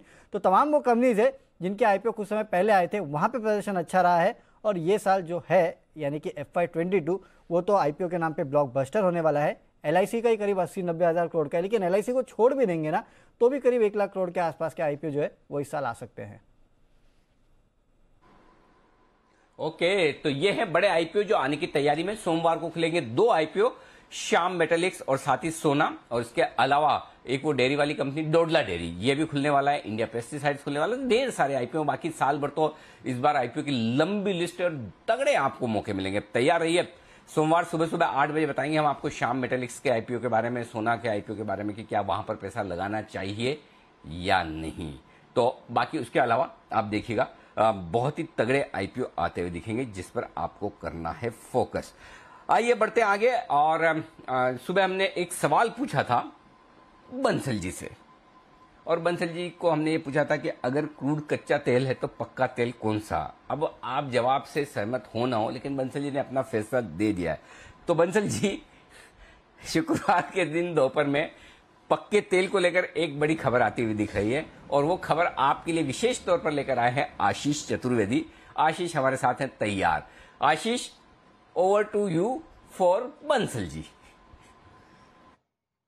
अनिल जी, अब पक्का तेल जो है अब सीधा घर पे आएगा। दरअसल दिल्ली सरकार ने जो है एक्साइज नियमों में थोड़ा सा बदलाव कर दिया है और अब रिटेलर जो है होम डिलीवरी कर पाएंगे। आपको जानकर आश्चर्य होगा कि ये जो लॉ है होम डिलीवरी वाला, ये 10 साल से चल रहा है। इसमें क्या होता है कि रिटेलर्स को L13 और L13F ये 2 लाइसेंस लेने होते हैं। 13F वाला जो लाइसेंस होता है वो फॉरेन लिकर के लिए होता है। ये लाइसेंस लेने के बाद जो रिटेलर्स हैं वो होम डिलीवरी कर सकते हैं।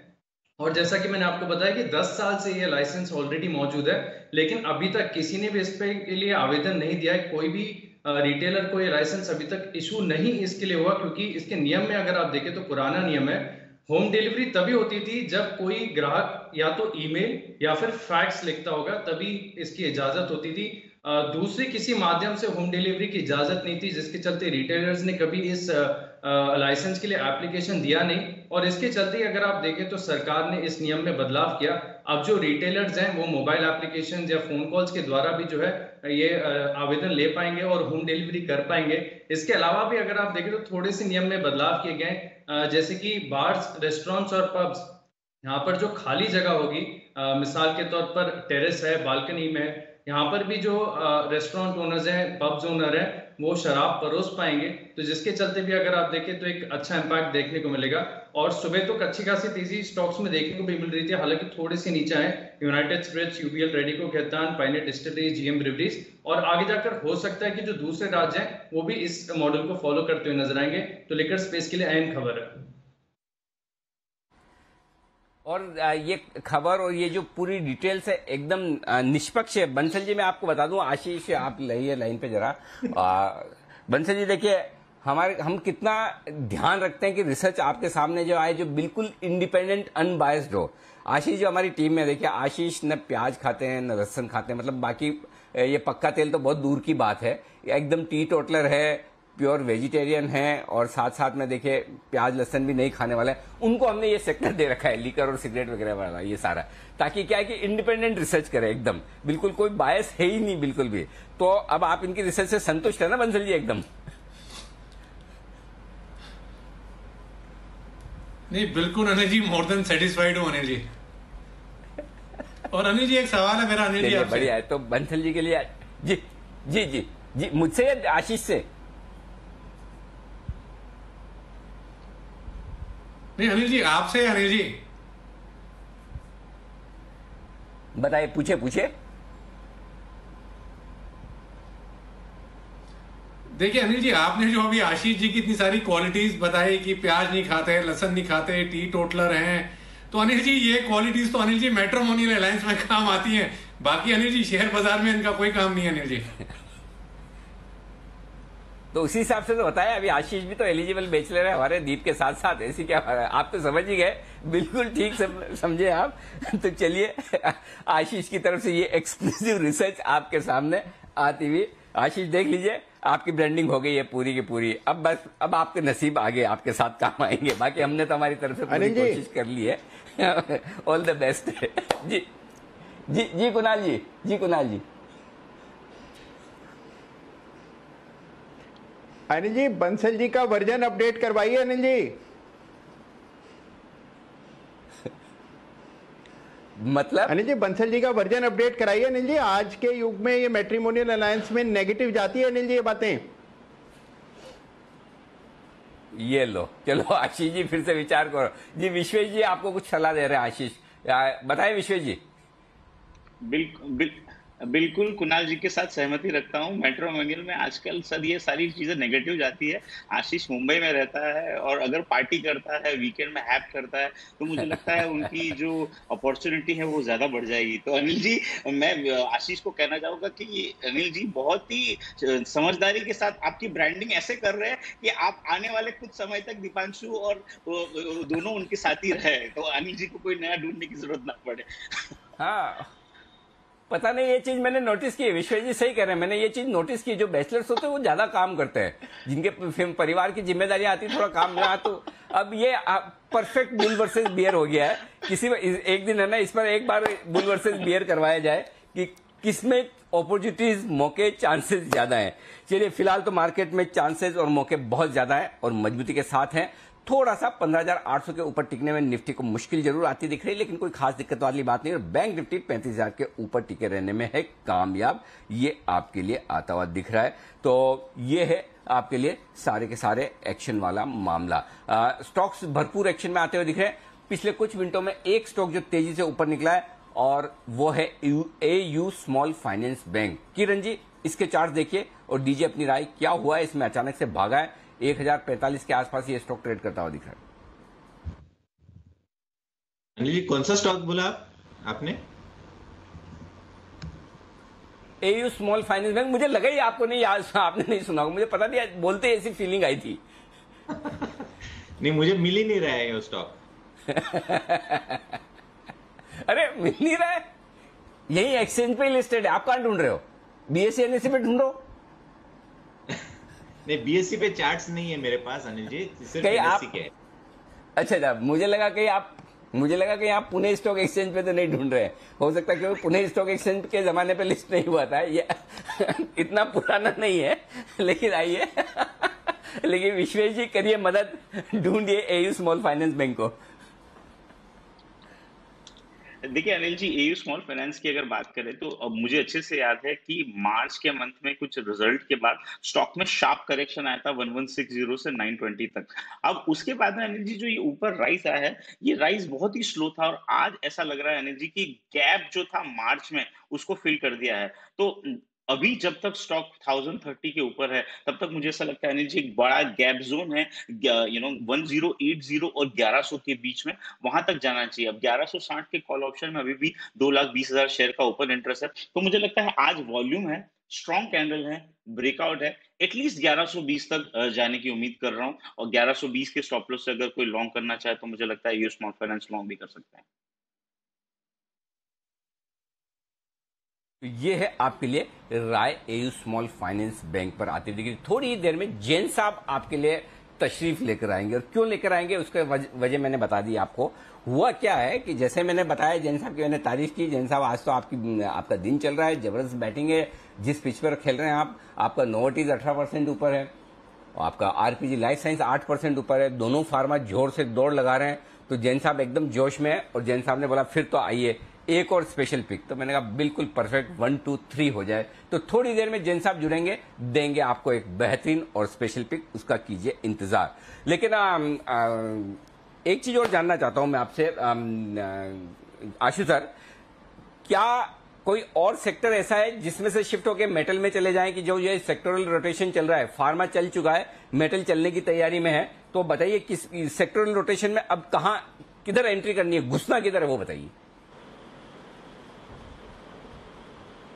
वो अनिल जी आईटी है। वो आप देखिए ना, इन्फी अनिल जी पिछले 3 दिन पहले 1400 रुपए पे बात हो रही थी, वो बिल्कुल चुपचाप 1450 हो गया। टीसीएस बढ़ गया, माइंट्री 100 रुपए बढ़ गया, टेकएम चल रहा है। तो अनिल जी ये आईटी है जो बिल्कुल एक सेक्टर निकल के आएगा। और अनिल जी एक स्टॉक, मतलब मैं अभी जो विश्वेश बोल रहा था ना अनिल जी, वो बिल्कुल ठीक बोल रहा था कि हमने कैलेंडर भी दिया है, लेकिन कैलेंडर थोड़ा सा सबके समझने के लिए मुश्किल होता है कि जुलाई एंड की लेके वीकली बेचनी है। बट अनिल जी मैं फिर भी बोल रहा हूं कि इंडेक्स के स्टॉक, ये पुट्स आपके हाथ में, जैसे विश्वेश ने मंथ एंड का बोला, या मैं तो हर वीक का कोई ना कोई स्प्रेड देते हैं, तो पिछली 2 बार से आप देखिए कि बियर स्प्रेड ही बन रहा है, वो जरूर हाथ में होने चाहिए Anil ji. Sectoral rotation definitely है, सो दैट मीन स्टॉक्स आपके लॉन्ग होने चाहिए, लेकिन इंडेक्स में विद लिमिटेड कैपिटल डिप्लॉयमेंट के अगर आप स्प्रेड बनाते हैं, एंड आपको वो सर वो इंश्योरेंस जरूर रखनी चाहिए। और बैंक निफ्टी में भी अनिल जी लैगार्ड्स नजर आ रहे हैं। आप देखिए अनिल जी, मेरे मानने में सबसे बड़ा दिग्गज बैंक एचडीएफसी बैंक, मुझे वही लेगार्ड लगता है अनिल जी। आने वाले नियर फ्यूचर में नेक्स्ट फ्यू मंथ्स हो सकता है वो मतलब इतना अंडर परफॉर्म करे कि आपको समझ नहीं आएगी एचडीएफसी बैंक में क्या हो गया है। और ऐसी बहुत सारी चीजें अनिल जी दिखने में आ रही है। तो ये जो मोमेंटम है इसके अंदर तो रहना है, लेकिन जैसे विश्व में बोला कॉम्प्लेसेंट नहीं होना है। तो जो सेक्टर्स हैं वो 3 है अनिल जी। एक मेटल्स है, metals are here to stay, क्योंकि हम बार बात बोलते हैं मेटल्स कंपनी में, तो मेटल कंपनियों में तो अनिल जी इतना बड़ा डेट रिडक्शन होगा जो पिछले 10-12 साल से नहीं हुआ। अनिल जी मैं एक मेटल्स के बारे में आपको एक और बात बताता हूँ। अभी हमने बात की थी कि ऑयल एंड गैस और ये के अंदर 3.5-4 साल का ब्रेकआउट हुआ है। फिर उसके बाद मैंने इंफ्रा की बात की थी कि 12 साल का ब्रेकआउट हुआ है। और अनिल जी अगर आप 12 साल के ब्रेकआउट का हाइट मेटल्स का देखें ना, तो मेटल्स अभी भी ऑलमोस्ट हाफ पे चल रहे हैं उसके। जब हम जो हमारी प्रेजेंटेशन बनती है कि मेटल्स में भी इतना हेडरूम अवेलेबल है कि अगर आप 10 साल का उनका पिछला हाई देखेंगे 10 साल पहले जो बना था मेटल इंडेक्स का, तो मेटल्स में भी हेडरूम है। तो मोमेंटम सेक्टर में रहना है, लेकिन अनिल जी कहीं ना कहीं फाइनेंशियल्स, बैंक निफ्टी भी कोई ना कोई चीज ड्रैग करेगी। हमने 2-3 दिन पहले अनिल जी फेडरल बैंक बेचा था, वहीं का वहीं पड़ा हुआ है, या बाकी भी अनिल जी बंधन है। मतलब ये इंडस, आरबीएल ऊपर नीचे होते रहते हैं, लेकिन कुछ ना कुछ करके अनिल जी मतलब आप इंडेक्स में देखिए ना थकान सी है, तो वो स्प्रेड जरूर होना चाहिए। तो 3 सेक्टर है, वो तो फार्मा, मेटल्स और आईटी है। ओके, तो फार्मा, मेटल्स और आईटी, यहां पर अब आपको रोटेशन होते हुए दिख रहा है। 2 डिफेंसिव्स और एक हाई बीटा प्ले पर नजर रखिए। रोटेशन के लिए तैयार होइए और हर तरह के मौके को हाथ से जाने ना दीजिए। एक स्टॉक जहां पर आज आप कुछ नहीं कर सकते हैं, बट आगे जाकर मोमेंटम इस पर बनते हुए दिख रहा है। ऑलरेडी एक अच्छी रैली आ चुकी है। मार्क्सन्स फार्मा सुबह से ही सर्किट पर लगा हुआ है। क्या है वजह इस सर्किट की और क्या बन रहे हैं कंपनी के लिए आगे के ट्रिगर्स, आइए जानते हैं देवांशी के साथ। देवांशी बताइए क्यों इतना इंटरेस्ट आ रहा है मार्क्सन्स फार्मा में? बिल्कुल, आप देखिए लगातार इस स्टॉक में हमने देखा है कि अच्छे गेन्स आते हुए दिखे हैं पिछले साल से लेके अब तक। अब खबर यह है कि 15 जून को कंपनी की बोर्ड की बैठक होने वाली है, जहां पे वारंट्स को जारी करने पर बोर्ड फैसला लेगी। लेकिन अब तक जो प्रपोज्ड एलओटीज हैं जिनको वारंट्स इशू किए जाएंगे, उसमें एक सबसे बड़ा फंड जो कि इन्वेस्टमेंट या हेल्थ केयर फंड है, दुनिया में एक दिग्गज पीई जो निवेशक है ऑर्बिमेड एशिया, इसको 10.5% हिस्सेदारी ये कंपनी में खरीदती हुई दिखेगी। इनको वारंट्स इश्यू करने की बात की जा रही है। मैं आपको बता दूं कि करीब 5 करोड़ के जो वारंट्स हैं वो 5 करोड़ के जो वारंट्स हैं वो कंपनी इश्यू करती हुई दिखेगी इस फंड को। और ये जो फंड है वो करीब 365 करोड़ का इन्वेस्टमेंट करती हुई दिखेगी। अब इंटरेस्टिंग पॉइंट ये है कि 74 रुपीज़ प्रति शेयर के भाव पर या प्रति वारंट्स के भाव पर इसको इश्यू किए जाएंगे। जो टोटल इन्वेस्टमेंट वो 10.5% के लिए कर रही है। अगर आप उसको टोटल मार्केट वैल्यू में कन्वर्ट करते हैं तो अभी फिलहाल आज की सर्किट के बाद भी 3,300 करोड़ के आसपास इसकी मार्केट कैप आती हुई दिख रही है। लेकिन 3,650 करोड़ ये कहीं ना कहीं ये जो फंड है इस कंपनी को वैल्यू करता हुआ दिख रहा है, और इसी के चलते आप देखिए इतनी बड़ी मूव आती हुई दिख रही है। लेकिन इसके साथ ही जब वारंट्स इश्यू किए जाएंगे, प्रमोटर भी इसमें पार्टिसिपेट करते हुए दिखेंगे। 10 लाख शेयर्स प्रमोटर्स भी लेंगे इसी भाव पर, 74 रुपीज़ प्रति शेयर के भाव पर, जो कि प्रीमियम थे आज की क्लोजिंग से। इसके साथ ही आप देखिए ओवरऑल जिसकी बैलेंस शीट है वो काफ़ी मजबूत है, डेट फ्री कंपनी है। FY21 की बात करें तो करीब 212 करोड़ जो है वो सरप्लस कैश है कंपनी के पास। FY21 में जो कैश फ्लोज कंपनी ने किए हैं ऑपरेशन से वो करीब 180 करोड़ के आसपास के हैं।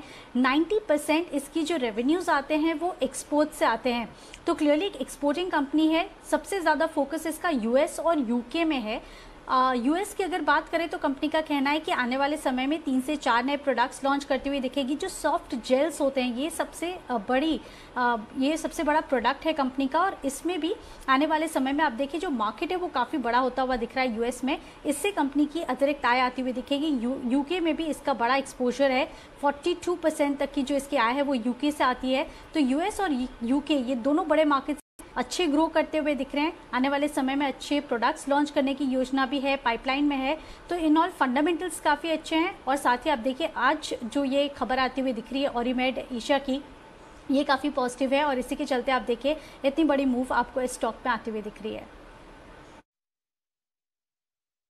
और ये है 17 दिसंबर 2019 की पिक, जो मालामाल वीकली में 15-16 रुपए के आसपास हमने बताया था। कहा कि न्यूजीलैंड और ऑस्ट्रेलिया के मार्केट में ब्रिटेन के बाद जो कंपनी आगे बढ़ती नजर आ रही है, उसके चलते हुए इस कंपनी की आय में जबरदस्त इजाफा होगा। अब आप सोचिए, दुनिया के सबसे बड़े फार्मा फंड ने यहाँ पर 10% हिस्सेदारी खरीदी है। ये बहुत बड़ी बात है इस कंपनी की, और खासतौर से इस साइज की कंपनी के लिए। तो ये है एक्शन भरपूर, एक्शन आपके लिए भरपूर है। और बढ़ते हैं आगे। जैन साहब हमारे साथ जुड़ रहे हैं एक स्पेशल रिक्वेस्ट पर, स्पेशल पिक के साथ। जैन साहब को लगानी है हैट्रिक। 2 स्टॉक जैन साहब आज कर चुके हैं कवर। पहले मैं वो आपके सामने रख दूं, उसके बाद जैन साहब के जेम्स का बिगुल आएगा।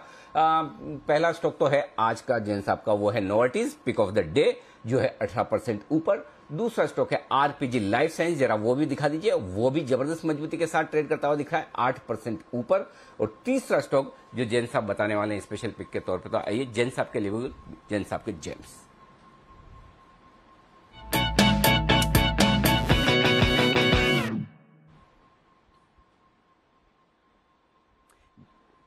बताएं जैन साहब। बिल्कुल Anil ji, first of all thank you very much for the appreciation. और आप देखिए नोवार्टिस अब 18% नहीं अनिल जी, 20% का सर्किट लग चुका है। और अब जो मैं तीसरी हैट्रिक लगाने के लिए लाया हूं वो है कैप्लिन पॉइंट।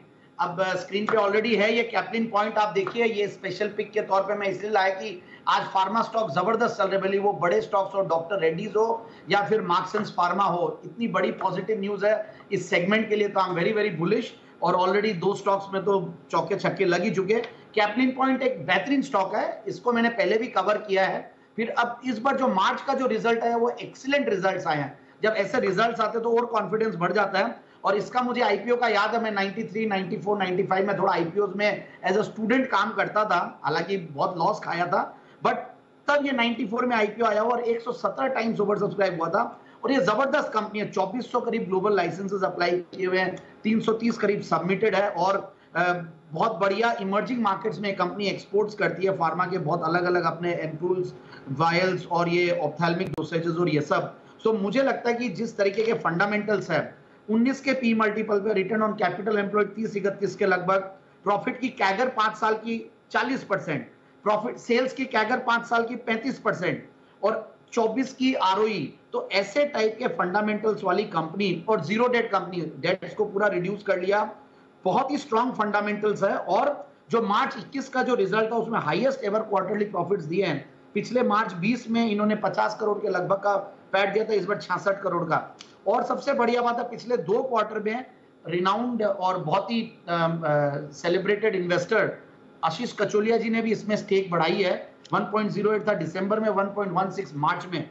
सो ओवरऑल मुझे लगता है कि बहुत बढ़िया लेवल्स पे ये स्टॉक है। और ऑलरेडी यहां से मुझे लगता है कि आराम से ये 725-730 के टारगेट्स के लिए आने वाले 6 से 9 महीने के लिए लिया जाए।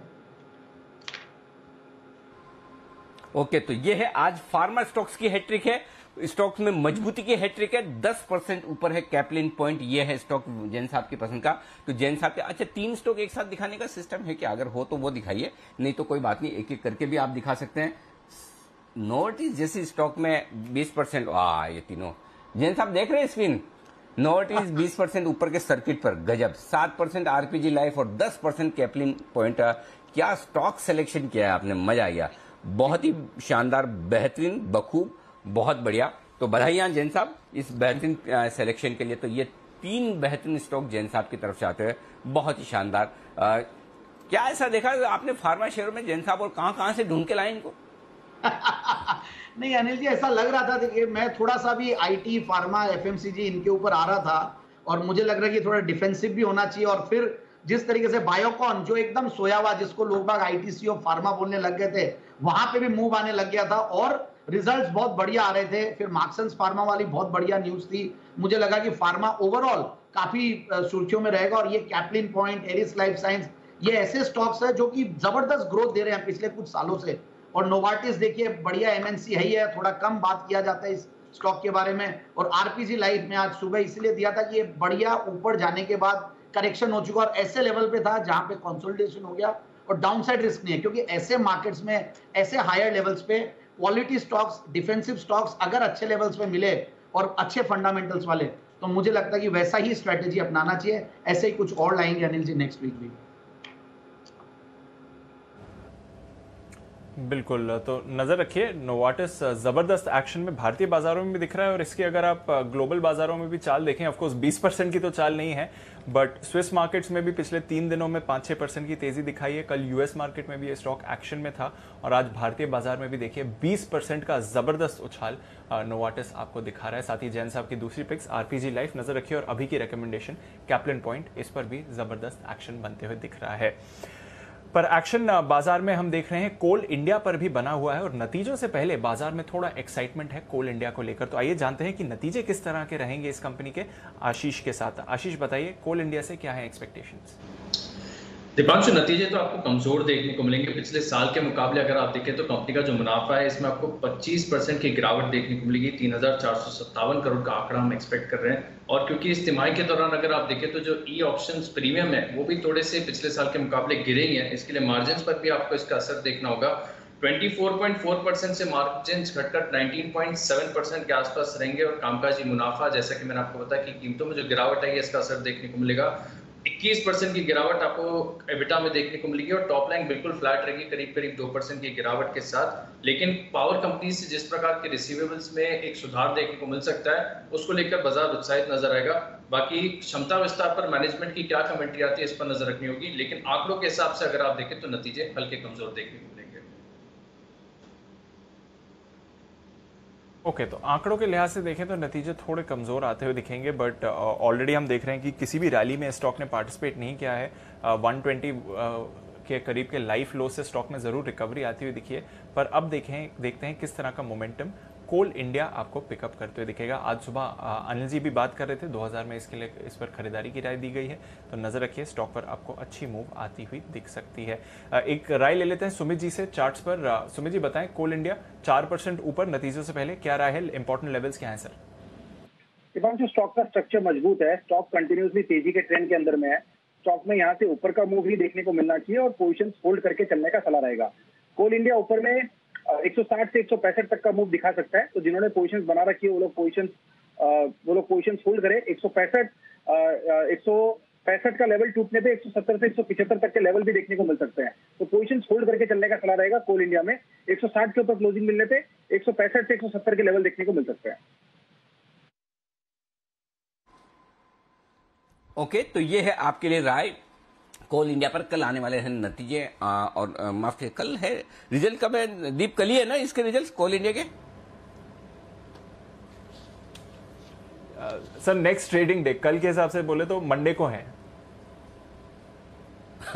ओके, मंडे वाला कल है, मतलब कल अगले जब दिन हम काम करेंगे, वैसे काम तो हमारी टीम तो सैटरडे संडे भी करती है, सब लोग करते हैं, लेकिन हाँ ऑफिशियली मंडे को आपको आएंगे रिजल्ट। ये है आपके लिए कोल इंडिया का अनुमान। आइए नतीजे आएंगे, कमाई कराएंगे, स्पेशली एक बार फिर से आपके लिए आ रहा है। क्यों आ रहा है उसकी वजह भी मैं आपको बताऊंगा, लेकिन पहले वरुण तैयार है नाक के साथ।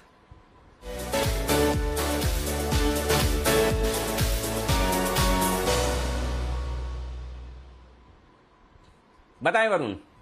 डेफिनेटली केल्टन टेक सॉल्यूशंस, ये वो कंपनी है जिसके नतीजे आने वाले हैं। 14 तारीख को इस कंपनी के नतीजे आएंगे और हर पैमाने पे नतीजे जो है वो ब्लॉकबस्टर रहेंगे। आप भले Q-on-Q देख लीजिए, YoY देख लीजिए, आपको नतीजों में बेहतरीन बढ़त जो है वो देखने मिलेगी। सबसे पहले आय की बात करें तो वहां पे आपको अच्छी खासी बढ़ोतरी देखने मिल सकती है और मार्जिन अगर आप देखेंगे तो वो भी कंपनी के भरपूर आने वाले हैं। आय देखिए 196 करोड़ से बढ़ के 213 करोड़, जो कंपनी का एबिटा है 27 करोड़ से बढ़ के 34 करोड़ के आसपास आएगा। ये YoY आप देख रहे हैं। इसके अलावा कंपनी के जो मार्जिन है उसमें भी अच्छी खासी बढ़ोतरी होने वाली है, करीब 16% के आसपास कंपनी के मार्जिन आ सकते हैं और मुनाफे में भी आपको एक जोरदार बढ़ोतरी जो है वो देखने मिलेगी। केवल वाई और वाई नहीं बल्कि अब अगर आप क्यू ऑन क्यू भी देखेंगे तो वहां भी इस कंपनी के नतीजे काफी बेहतरीन रहने वाले हैं। हर पैरामीटर पे कंपनी के नतीजों में आपको बढ़त देखने मिलेगी। आप मुनाफा देखिए 26.5 करोड़ के आसपास आने वाला है। काफी सारे पैरामीटर्स है जो इस कंपनी के लिए प्ले आउट होते हुए नजर आएंगे। देखिए आईटी स्पेस की कंपनी है, स्टार्टअप्स के लिए काम करती है, फॉर्च्यून 500 कंपनीज के लिए काम करती है। एक लंबा ट्रैक रिकॉर्ड रहा है इस कंपनी का।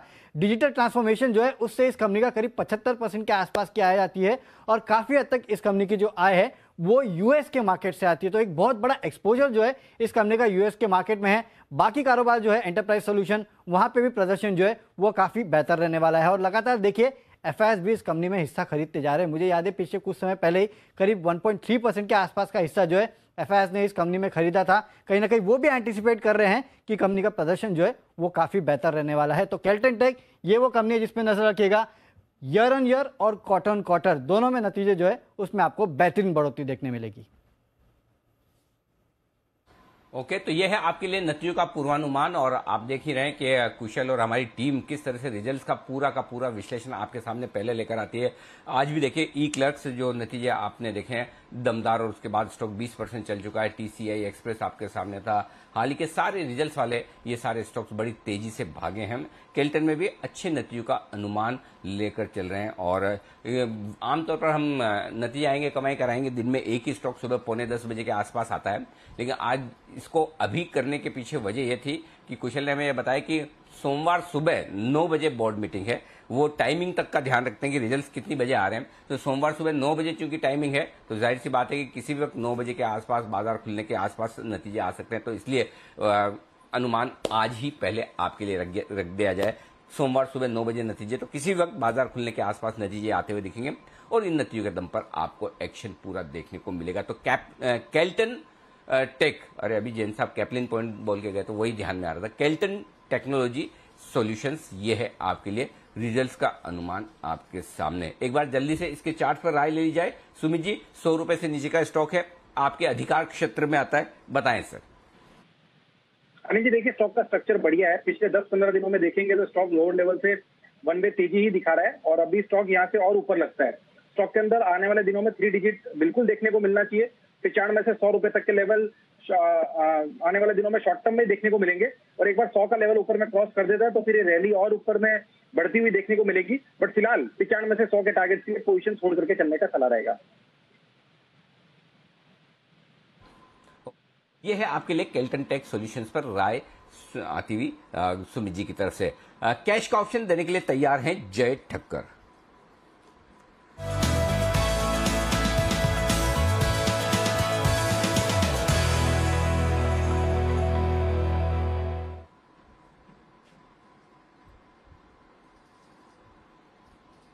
स्वागत है जय आपका। बताएं सुबह वाला ऑप्शन तो काम कर गया, एक बार अपडेट भी जरा दे दें और बताइए क्या कुछ करना है। निफ्टी में आपने 15,750 का in the money call option दिया था, अब बताएं क्या करना है। Very good afternoon to you Anil ji. Anil ji बिल्कुल 15,750 के स्ट्राइक का कॉल ऑप्शन दिया था जो करीब अभी 120-121 के आसपास ट्रेड कर रहा है। अनिल जी कुछ खास मूवमेंट निफ्टी में हमें ज़्यादा देखने मिली नहीं है और मैं कहूँगा कि ये जो ऑप्शन मैंने रेकमेंड किया था उसमें बने रहे। इनफैक्ट जो डॉक्टर रेड्डीज रेकमेंड किया था 5350 के स्ट्राइक का कॉल ऑप्शन, उसके सारे ही टारगेट्स हासिल हो चुके हैं। बट निफ्टी का कॉल ऑप्शन मेरे हिसाब से जिनकी भी पोजीशन है वो बने रहे बिकॉज मार्केट कंफर्टेबली अराउंड 15,800 के आसपास ट्रेड कर रहा है। और अनिल जी जैसे मैंने कहा था कि 15,740-750 की जो रेंज है जब तक वो होल्ड कर रहा है, जो कल की higher end of the range थी एक्सपायरी के दिन की, वो रेंज के नीचे जब तक बंद नहीं करता, आई थिंक ये वीकली एक्सपायरी में ओवरऑल ट्रेंड पॉजिटिव रहना चाहिए जब तक वो लेवल्स मेंटेन करते हैं। तो निफ्टी में तो वही स्ट्रैटेजी है मेरी कि वो ऑप्शन में बने रहे। बट सिंस वो निफ्टी में कॉल ऑप्शन ऑलरेडी ओपन है अनिल जी, तो मैं एक स्टॉक ऑप्शन देना चाहूंगा अभी, एंड वो है टाटा स्टील का 1140 के स्ट्राइक का कॉल ऑप्शन जो करीब अभी आपको 35 रुपए 50 पैसे के आसपास ट्रेड कर रहा है। इसको लेना है अनिल जी। यहाँ पे जो टारगेट्स बन रहे हैं वो है 48 के। फर्स्ट टारगेट 48 का रहेगा एंड सेकंड टारगेट रहेगा 56 का। 48 एंड 56 ये दो टारगेट्स के लिए अनिल जी इसको खरीदना है। नीचे की तरफ स्टॉप लॉस इसका प्लेस करना है 27 रुपए 50 पैसे का। जो हिसाब से मेटल्स में एक रिकवरी देखने मिली है, कल जिंदाल स्टील में हमने क्लोजिंग शो में एक कॉल ऑप्शन रेकमेंड किया था 410 का और मेटल्स में एज एंटिसिपेटेड अच्छा मूव आया। सो अब टाटा स्टील में अनिल जी मैं कर रहा हूँ आज आज के क्लोजिंग शो में टाटा स्टील में बाय रेकमेंड कर रहा हूँ। सो 1140 के स्ट्राइक का कॉल ऑप्शन खरीदना है। अनिल जी मुझे ऐसा लग रहा है कि मेटल्स में मोमेंटम पॉजिटिव रहेगा और निफ्टी में भी पॉजिटिव ही रहेगा, तो निफ्टी में बने रहे एंड टाटा स्टील में फ्रेश कॉल है। स्टील आ रहा है पसंद आपको भी। सेठी साहब ने भी थोड़ी देर पहले रिकमेंड किया, हम भी मेटल स्टॉक्स पर लगातार बुलिश है। अगला विगुल है वागले साहब के लिए, वागले का वंडर।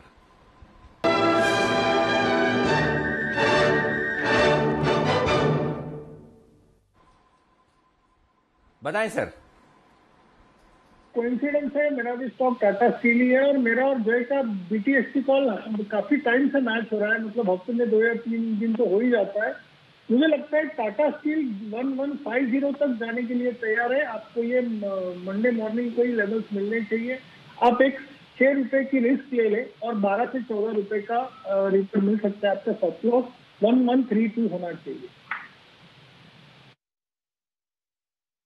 वागले साहब को भी पसंद है टाटा स्टील और जय को पसंद है टाटा स्टील और सुमित जी को पसंद है टाटा स्टील बीएसएल। सेठी साहब को पसंद है टाटा स्टील। तो क्या बात है, टाटा स्टील पर ढेर सारी आपको आती दिख रही है रिकमेंडेशंस। आइए अगली रिकमेंडेशन है विश्वेश जी की तरफ से। विश्वेश का विशेष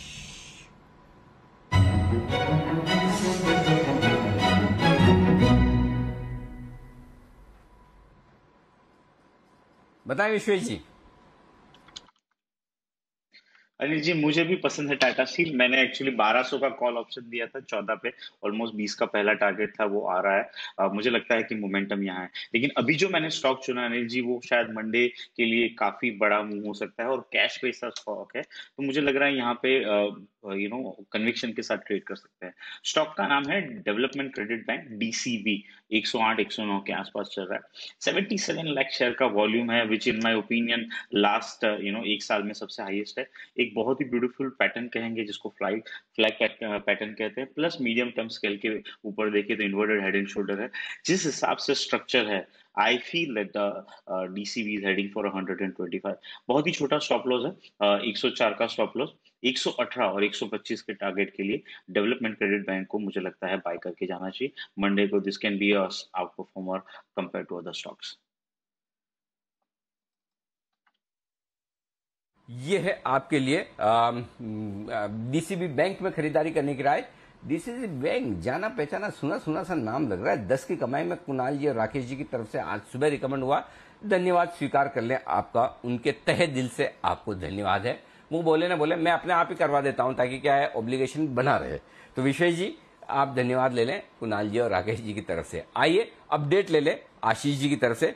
अच्छा बंसल जी वाकई में धन्यवाद देना चाहते हैं दबाव में आकर। जी बंसल जी आप खुद देंगे अपना धन्यवाद? नहीं अनिल जी देखिए, इसके अंदर सुबह 10 की कमाई में दिया था और बड़ा क्लियरली अनिल जी ये बोला था कि ये स्लो मूवर नहीं है, काफी तेज भागेगा। और अनिल जी इसमें एक पैटर्न का ब्रेकआउट हुआ है, बैचलर पैटर्न ब्रेकआउट। तो ये पैटर्न अनिल जी किसी ने सुना भी नहीं अनिल जी, तो काफी तेजी से भागेगा। अब तो विश्वेश जी जो कि मोमेंटम खेलते हैं उनका भी हाथ लग गया अनिल जी, उसका भी आशीर्वाद इस स्टॉक को उपलब्ध हो गया है। कौन सा पैटर्न बताया, वापस बोलिए जरा एक बार, इंग्लिश में बोले समझ नहीं पाया एक बार में। Anil ji bachelors pattern. अनिल जी जैसे अभी ये अपने दीपांशु हैं, हमारे आशीष हैं, ये बैचलर्स पार्टी देंगे उसकी वेट कर रहा हूं मैं काफी समय से। ऐसे ही एक अनिल जी पैटर्न होता है बैचलर्स पैटर्न अनिल जी। तो बंसल जी इसमें मेरा एक मासूम सा सवाल ये है कि क्या इस बैचलर्स पैटर्न के साथ भी आप मैरिड है? जिस तरह से बाकी दूसरे पैटर्न के साथ आप मैरिड है, क्या इस पैटर्न के साथ भी मैरिड है? नहीं अनिल जी मेरा भी अनिल जी बड़ा मासूम सा उत्तर है। I only love this pattern Anil ji, I only love this pattern Anil ji. Okay अच्छा एक मिनट, विश्वेश कुछ कह रहे हैं उसके बाद जय आपके पास भी आता हूँ। जी विश्वेश। देखिए अनिल जी अगर बंसल जी इसको बैचलर पैटर्न कह रहे हैं तो मेरे हिसाब से मैरिड पैटर्न आईटीसी होता होगा मुझे ऐसा लग रहा जो चलता ही नहीं है। अरे भगवान, आईटीसी और मैरिड पैटर्न दोनों का नाम न ले, बहुत लोगों के दिल दुखेंगे। जी जय बताइए। अनिल जी मुझे तो ऐसा लग रहा है कि जो हिसाब से राकेश जी बैचलर्स पैटर्न के पीछे है, मुझे ऐसा लग रहा है कि इनको अपने बैचलर्स के दिन की बैचलर्स पार्टी की खुद की याद आ गई है। Still putting on his bachelors button. तो आई थिंक पार्टी तो अनिल जी हमें राकेश जी से लेनी चाहिए। बिल्कुल, आप जरा भी बंसल जी पे शक मत कीजिए, इस तरह की बातों में पूरा भरोसा रखिए, शक करने की बिल्कुल भी जरूरत नहीं। जी आशु सर। अनिल जी, मैं तो ये जो आईटीसी का आपने मेरिट पैटर्न बोला अनिल जी, आजकल ना मैं एक और चीज़ नोटिस कर रहा हूँ। आईटीसी में कभी कभी कुछ मतलब एनालिस्ट कॉल देते हैं, चाहे इन हाउस, मतलब वैसे बता रहा हूँ कि, और उसमें एक आध दिन बाद आता है कि get out around the same price, तो उसकी तो सेम प्राइस ही रहती है अनिल जी। मुझे तो समझ नहीं आती ऐसी कॉल्स देते कैसे हैं, आती कैसे हैं, और उसमें स्टॉप लॉस वाला, और एक्चुअली ट्रू हो रहा है अनिल जी कि उसमें एक आध आशु जी, नहीं आशु जी, उसकी तो प्राइस ही सेम रहनी होती है। नहीं आशु जी, इन कॉल्स को अच्छा कॉल माना जाए ना, सेम प्राइस पे एग्जिट वाला कॉल तो अच्छा माना जाता है आशु जी, कम से कम स्टॉप लॉस तो ट्रिगर नहीं होता आईटीसी में। आप ये सोचिए, थिंक पॉजिटिव, देखिए सोच बदलो देश बदलेंगे। अकेले बाकी सब एक्सपर्ट मिलकर क्या करेंगे, आप ऐसा सोचो कि कम से कम आईटीसी में स्टॉप लॉस ट्रिगर नहीं होता, कहीं नहीं जाता, वहीं का वहीं रहता है, इससे बढ़िया क्या बात है। चलिए आइए, कुछ बदल रहा है या नहीं बदल रहा है ये बताने के लिए तैयार है आशीष चतुर्वेदी, बैन से बेनिफिट।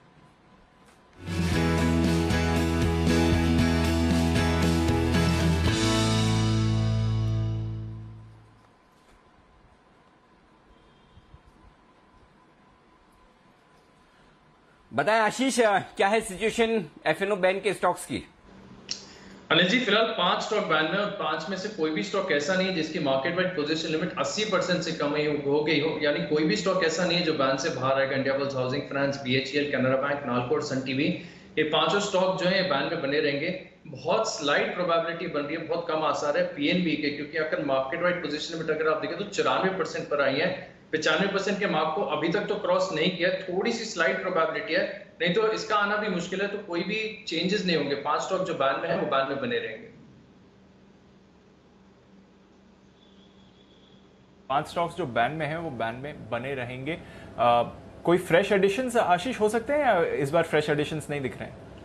दीपांशु, थोड़ा मुश्किल लग रहा है। पीएनबी है जिसकी मार्केट वाइड पोजीशन लिमिट अगर आप देखें तो 94% होगी, 95% के मार्क को अभी तक तो क्रॉस नहीं किया है, अब ज्यादा समय भी नहीं बचा है, तो बहुत ही स्लाइड प्रोबेबिलिटी, नहीं, मुझे तो मुश्किल ही लग रहा है नहीं आएगा।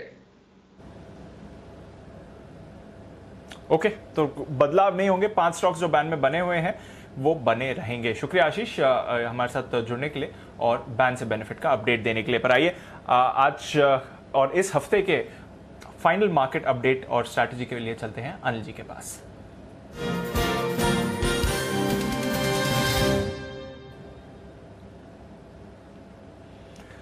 अनिल जी, बहुत ही सीमित दायरे में कारोबार होते हुए दिख रहा है जहां तक ग्लोबल मार्केट्स का सवाल है। 1 घंटे पहले जो सिचुएशन थी बिल्कुल वैसी ही है डाउ फ्यूचर्स के साथ। नैस्डैक फ्यूचर्स थोड़ा सुस्त जरूर हुए हैं सर, पर उसके सामने जो अमेरिका की 10 साल की बॉन्ड यील्ड है उस पर वापस और दबाव हो रहा है। कल हमने देखा 1.5 से गिरकर 1.44 आई थी, अभी और फिसलकर 1.43 के करीब है, तो वहां से कोई परेशानी नहीं है। यूके के बाजारों में तेजी है, कच्चा तेल भी अपनी गेन्स होल्ड करते हुए दिख रहा है, तो ठीक ठाक एक्शन है ग्लोबल मार्केट्स में सर। कोई ऐसे परेशानी वाले संकेत अभी तो नहीं दिख रहे। हमारे भी संकेत वही 15,800 के आसपास ही रह गया। विश्वेश जी का ऑब्जर्वेशन सही था, मुझे लगा कि डेटा में जिस तरह से कुश्ती चल रही है, अगर कोई लेवल तोड़कर निकल जाए तो वो छोटी सी रेंज में ही फंसा रह गया 15,800 के आसपास, लेकिन बहुत ही बढ़िया क्लोजिंग होती दिख रही है, लाइफ टाइम हाई पर है, कहीं कोई दिक्कत वाली बात नहीं है। दीप, बैंक निफ्टी भी 35,000 के ऊपर बंद दे रहा है, तो भले ही 90 पॉइंट नीचे हो लेकिन कोई खराबी नहीं है। तो मुझे लगता है मार्केट अच्छी क्लोजिंग देने को तैयार होते दिख रहे हैं, लाइफ टाइम हाई पर क्लोजिंग बहुत बढ़िया है। तो अगर आपको सेफ्टी के हिसाब से लेना है तो 15,600 का पुट लेकर जाइए, या फिर बैंक निफ्टी पर आप 34,500 का पुट ले लीजिए, 500 पॉइंट नीचे का, निफ्टी में 200 पॉइंट नीचे का, जहां पर आपको कॉस्ट कम लगेगी। आपका अगर इंश्योरेंस चाहिए तो वो है कि अचानक से कभी कोई खराब खबर आ जाए उसकी वजह से आपको करना हो तो अलग बात है, या फिर 16,000 का कॉल बेच सकते हैं और सामने 35,500 का कॉल बेच सकते हैं। अगर आपको कॉल बेचने में कंफर्टेबल हैं आप तो 16,000 और 35,500 का बेचिए। पुट लेकर अपनी तेजी की पोजीशन को बनाए रखने में कंफर्टेबल है तो 15,600 और 34,500। और अगर कुछ नहीं, वैसे आप खतरों के खिलाड़ी हैं कि ठीक है ना, इतनी सी तो पोजीशन में मैनेज कर सकता हूं, 200 पॉइंट ऊपर नीचे हो तो क्या फर्क पड़ता है, तो फिर कुछ मत कीजिए, अपनी तेजी की पोजीशन को बनाए रखें, ज्यादा बढ़िया है। यह है आपके लिए इस वक्त का पूरा विश्लेषण, तेजी की पोजीशन को लेकर जाएं। बिल्कुल तेजी की पोजीशन को लेकर जाएं, कोई परेशानी की बात नहीं है। टाटा स्टील डेज हाई पर आपको ट्रेड करते हुए दिख रहा है। अभी जो हमारी एक्सपर्ट्स की एक कंसेंसस कॉल रही है। औरोबिंदो फार्मा, जहां पर आशु जी अभी थोड़ी देर पहले बात कर रहे थे, फ्रेश मूव आती हुई दिख रही है, अच्छी खरीदारी हो रही है। बाकी मेटल स्टॉक से भी बढ़िया पार्टिसिपेशन है। तो बाजार में थोड़ा सेक्टोरल रोटेशन है, बट मोमेंटम और पॉजिटिविटी बनी हुई है। कुछ फाइनल स्टॉक्स के बारे में चर्चा कर लेते हैं हमारे एक्सपर्ट्स के साथ क्लोजिंग से पहले। किरण जी, पीरामल एंटरप्राइजेज ये हफ्ता काफी अच्छा रहा है इस काउंटर के लिए, अभी भी 2-3% की गेन्स के साथ क्लोज कर रहा है। हालांकि आज की ऊंचाई से तो जरूर नीचे आया है, बट इस हफ्ते हमने देखा है सर जबरदस्त तेजी पीरामल एंटरप्राइजेज में आती हुई है। क्या करना चाहिए, गेन्स कैरी फॉरवर्ड करें या नहीं, क्योंकि 5 दिन में 20% दौड़ चुका है ये स्टॉक।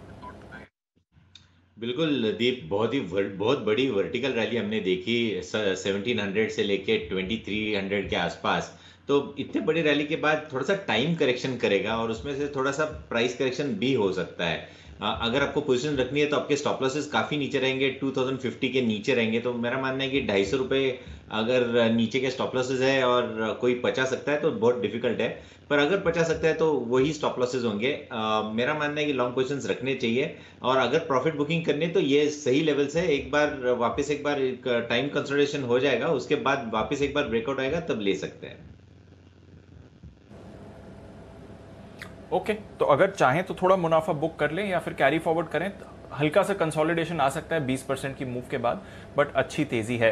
विश्वेश जी, जेएसपीएल पहले टारगेट पर आ गया है आपका काउंटर, क्या करना चाहिए, मुनाफा वसूलें या फिर कैरी फॉरवर्ड करें पोजीशन को?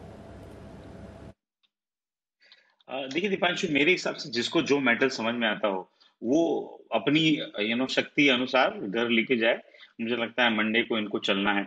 और जहां तक जिंदाल स्टील की बात है दीपांशु, 420 के कॉल ऑप्शन में 20 लाख शेयर का ओपन इंटरेस्ट है, अनवाइंडिंग अभी भी पेंडिंग है। मुझे लगता है 450 तक स्टॉक जाना चाहिए। तो अगर आपने हमारे कहने पे शो के स्टार्ट में 414 में लिया है तो अच्छा मुनाफा हो रहा है। इंट्राडे में पार्शियल बुक करें, पार्शियल छोड़ दे। मुझे लगता है मंडे को मेटल्स में गैप अप होना चाहिए। तो I would encourage to carry metals for overnight. बिल्कुल, तो एनकरेज कर रहे हैं Vishwesh ji, metal positions carry करें ओवरनाइट, क्योंकि बड़ी तेजी ये काउंटर दिखा चुका है। वागले साहब, डॉक्टर रेड्डीज पर क्या राय दे सर? 5500 पर आ गया है, अगर किसी ने ट्रेड के लिए लिया हो होल्ड करने चाहिए या फिर मुनाफा बुक करने का लेवल है सर? दीपांशु, किसी ने कुछ घंटे या एक आध दिन के व्यू से लिया है, क्योंकि हमने 53, 60, 70 में बोला था तो काफी अच्छी मूव आई है तो बुक कर ले। बट मेरा अभी मानना है कि 5600 तक के टारगेट अगले 1 से 2 दिनों में दिख सकते हैं, मंडे ट्यूजडे। तो 5600 के टारगेट के लिए आपको 5400 के स्टॉप लॉस से होल्ड करना होगा और शायद एक 20-40 रुपए नीचे मिल सकता है मॉर्निंग वोलेटिलिटी में। इनफैक्ट बाय करने का व्यू होगा 5600, 5620 तक के टारगेट आने चाहिए। ओके, तो 5600 प्लस के टारगेट्स मंडे को आ सकते हैं और किरण जी ने तो 6000 के टारगेट्स यहां पर दे ही हैं अच्छे मोमेंटम के लिए। जय ने भी सुबह यहां पर कॉल की खरीदारी की राय दी थी। आईटी फार्मा मेटल्स ये हैं आज के स्टार पर। यह हफ्ता काफी अच्छा रहा है बाजारों के लिए। एक बार फिर से 5 ट्रेडिंग सेशंस में 4 बार आपने निफ्टी पर नए रिकॉर्ड्स बनते हुए देखे हैं और आज फिर से एक फ्रेश नया रिकॉर्ड बना है और नए रिकॉर्ड क्लोजिंग की तरफ भी जा रहे हैं। 15800 के ऊपर पहली बार आज आपको क्लोज दिखा सकता है निफ्टी। साथ ही सेंसेक्स पर भी 16 फरवरी के बाद आज नया इंट्राडे रिकॉर्ड बनते हुए दिखा है। स्टॉक्स जहां से आया है बढ़िया momentum, metal counters, Tata steel, JSW steel top gainers आज ट्रेड में। कोल इंडिया मंडे को नतीजों से पहले अच्छी खरीदारी। डॉक्टर रेड्डीज, पावर ग्रिड अगले हफ्ते नतीजों के साथ बोनस पर विचार हो सकता है। टीसीएस से अच्छा सहारा, इन्फोसिस, एचसीएल टेक्नोलॉजीज में भी खरीदारी और टेक महिंद्रा भी पॉजिटिव रहा। रिलायंस इंडस्ट्रीज, हालांकि आज एक्स डिविडेंड हुआ था बट फिर भी स्टॉक में 1.5% की तेजी के साथ ही क्लोजिंग आपको आती हुई दिख रही है। हिंडाल्को भी पॉजिटिव रहा। टाटा मोटर्स में भी खरीदारी रही। ब्रेथ एक्चुअली 1:1 का रहा है एडवांस डिक्लाइन अगर आप देखें, बट क्योंकि कई सारे दिग्गज स्टॉक्स में आपने खरीदारी देखी है इसलिए बाजार पॉजिटिव क्लोज होते हुए दिख रहे हैं। कमजोरी रही HDFC life, SBI life, axis bank, IndusInd bank, यहां से पार्टिसिपेशन नहीं। डिवीज लैब में थोड़ी मुनाफा वसूली पर इस हफ्ते अच्छी खरीदारी रही है। एचयूएल पर थोड़ा सा दबाव बनते हुए आपने देखा है। एचडीएफसी लिमिटेड एकदम फ्लैट क्लोज हुआ है।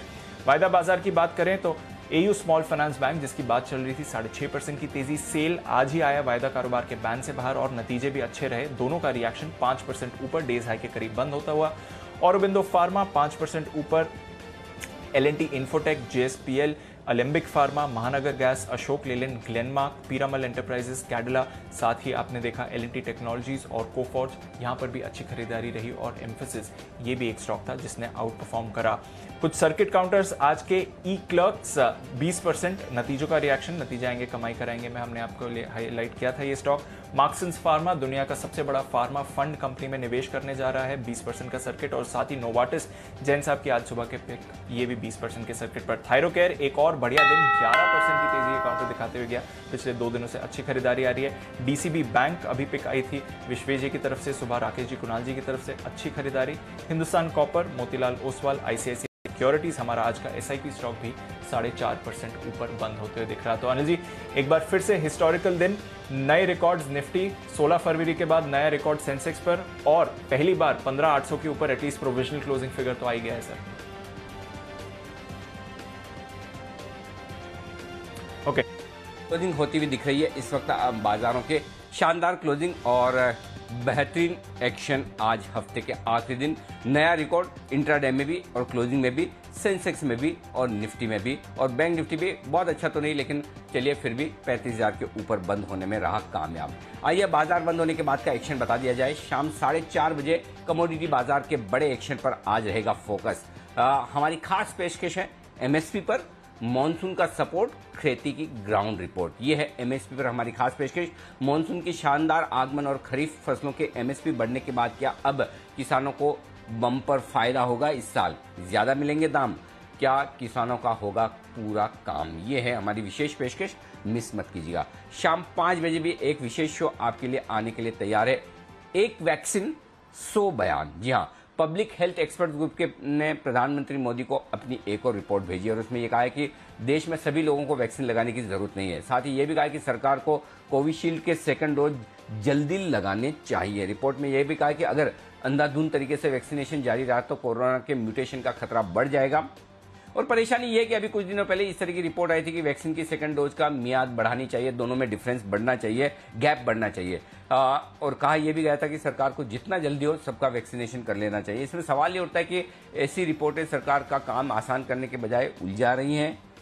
रिपोर्ट एक कुछ और कहती है, दूसरी कुछ और कहती है। हमें भी समझ में आ रहा है कि वैक्सीन जल्दी लगा दें 1 महीने में या 3 महीने में, और लोगों को इससे परेशान होना पड़ता है। तो इस नई रिपोर्ट में क्या है और इस हर बार रिपोर्ट में सुझाव क्यों बदल जाते हैं, इन पर करेंगे हम खास बातचीत। आईसीएमआर के नेशनल टास्क फोर्स के चीफ डॉक्टर एनके अरोड़ा साहब हमारे साथ जुड़ेंगे।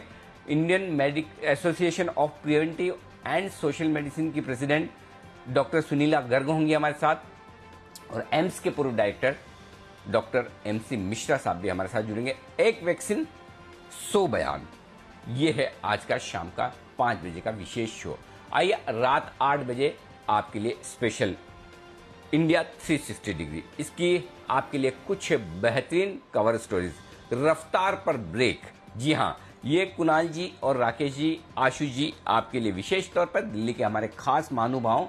आप जरा कान खोलकर ध्यान से सुन लें एकदम बिल्कुल। उसके बाद क्योंकि आपको पता ही है मैं आपसे कुछ न कुछ पूछूंगा जरूर। दिल्ली में गाड़ियों की नई स्पीड लिमिट फिक्स कर दी गई, यानी कि अब आपको दिल्ली की सड़कों पर और ज्यादा संभल कर गाड़ी चलानी होगी। नजर सड़क के साथ स्पीडोमीटर पर भी रखिए, वरना जुर्माना भरना पड़ेगा। तो दिल्ली वालों के लिए कितनी बदली है स्पीड, ये बताएंगे हम रफ्तार पर ब्रेक में। तो ये है रफ्तार पर ब्रेक। जरा एक बार बता दें, अभी आपको अंदाजा है कि कितनी स्पीड से आप मैक्सिमम गाड़ी चला सकते हैं दिल्ली में? कुणाल जी, राकेश जी, आशीष सर, आप में से कोई भी बताना चाहें? जी आशीष सर बताएं। अनिल जी 50 की स्पीड कर दी है और सब जगह कैमरास लग गए हैं, और अनिल जी सीधा 2000 का चलान आ जाता है। और एक और चीज है, मतलब पहले तो होता था ना कि मतलब दिन में अगर हो जाती थी कि चलान चल रहा है तो कोई दिक्कत ही नहीं है।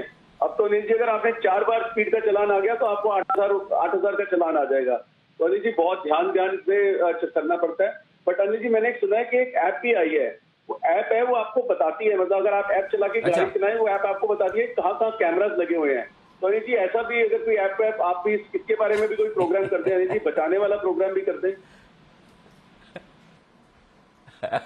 गजब कर रहे हैं भाई साहब, ये तो आपकी सुरक्षा के लिए, सबकी सुरक्षा के लिए नियम बना नहीं, उसके पहले मतलब नियम की तोड़ निकालने वाले तैयार है। जी कुणाल जी बताइए। 50 की स्पीड तो अनिल जी 50 की स्पीड तो जरा सा पेडल दबाओ तो 60 हो जाती है। अनिल जी 50 तो बहुत ही कम है। तो पेडल पे पैर न रखें, खाली फूंक दे, उसे जोर से फूंक मारे, उससे जितना दब जाए, उससे जितनी गाड़ी आगे बढ़ पाए उतनी काफी है।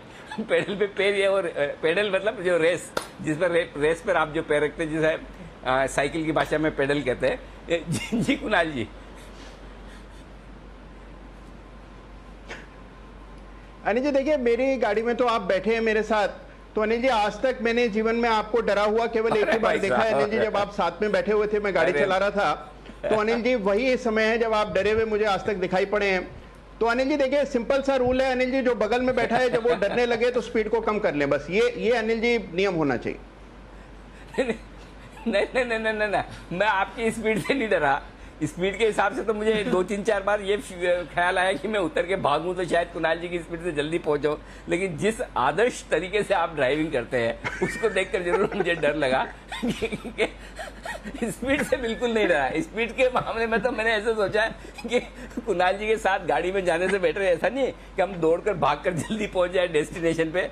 लेकिन हाँ, डर तो आपने मेरे एक्सप्रेशन तो सही पकड़े, ठीक बात है। लेकिन एक स्पीड से दूसरी स्पीड की तरफ चलता है। एक और स्पीड है, एक और प्रोडक्ट है जिसकी स्पीड बड़ी तेजी से बढ़ती दिख रही है, वो है पेट्रोल और डीजल। मुंबई में पेट्रोल 102 रुपए पहुंच चुका है, डीजल सेंचुरी मारने के मूड में, नर्वस 90 में चल रहा है, और कच्चे तेल के दाम $80 तक जाने की तैयारी में, जैसा कि कुणाल जी का इसमें कोई योगदान नहीं, राकेश जी कह रहे हैं। ऐसे में पेट्रोल और डीजल की बढ़ती कीमतों की रफ्तार कब होगी कम, आपकी जेब पर कितना पड़ेगा असर, इसका करेंगे 360 डिग्री एनालिसिस। कब थमेगी ये रफ्तार, ये है आज की दूसरी कवर स्टोरी। इसके अलावा भी बाकी सारी खबरें तो होगी देश दुनिया की, कोरोना से लेकर राजनीति, ढेर सारा एक्शन देश भर में होता दिख रहा है, वो सब भी आपको जरूर देखना और सुनना चाहिए। यह है आज का विशेष आयोजन। चलिए, आप सभी मेहमानों से विदा लेने का वक्त है। आशु सर, कुणाल जी, राकेश जी, विश्वेश जी, किरण जी, जय ठक्कर साहब, आप सबका बहुत बहुत दिल से धन्यवाद। जय ठक्कर साहब पार्टी करें SMS का ध्यान रखते हुए। आप, मुझे पता है आज वीकेंड पे आपने बड़े बड़े पार्टी के इरादे बना रखे हैं। सोशल डिस्टेंसिंग, मास्क और सैनिटाइजर, इन तीनों का ध्यान रखकर और उन्हीं लोगों को पार्टी में बुलाएं या उन्हीं लोगों की आप पार्टी में जाएं और पार्टी में उन्हीं शामिल होने दें जिनके वैक्सीन का डोज लग चुका है, वो ध्यान में रखें। चलिए, एंजॉय करें अपना अपना वीकेंड, लेकिन सावधानी के साथ, सेफ रहें, ये सबसे ज्यादा जरूरी है। बहुत बहुत शुक्रिया आप सब लोगों का हमारे लिए वक्त निकालने के लिए, हमारे साथ जुड़ने के लिए। मुझे और दीप को दीजिए इजाजत।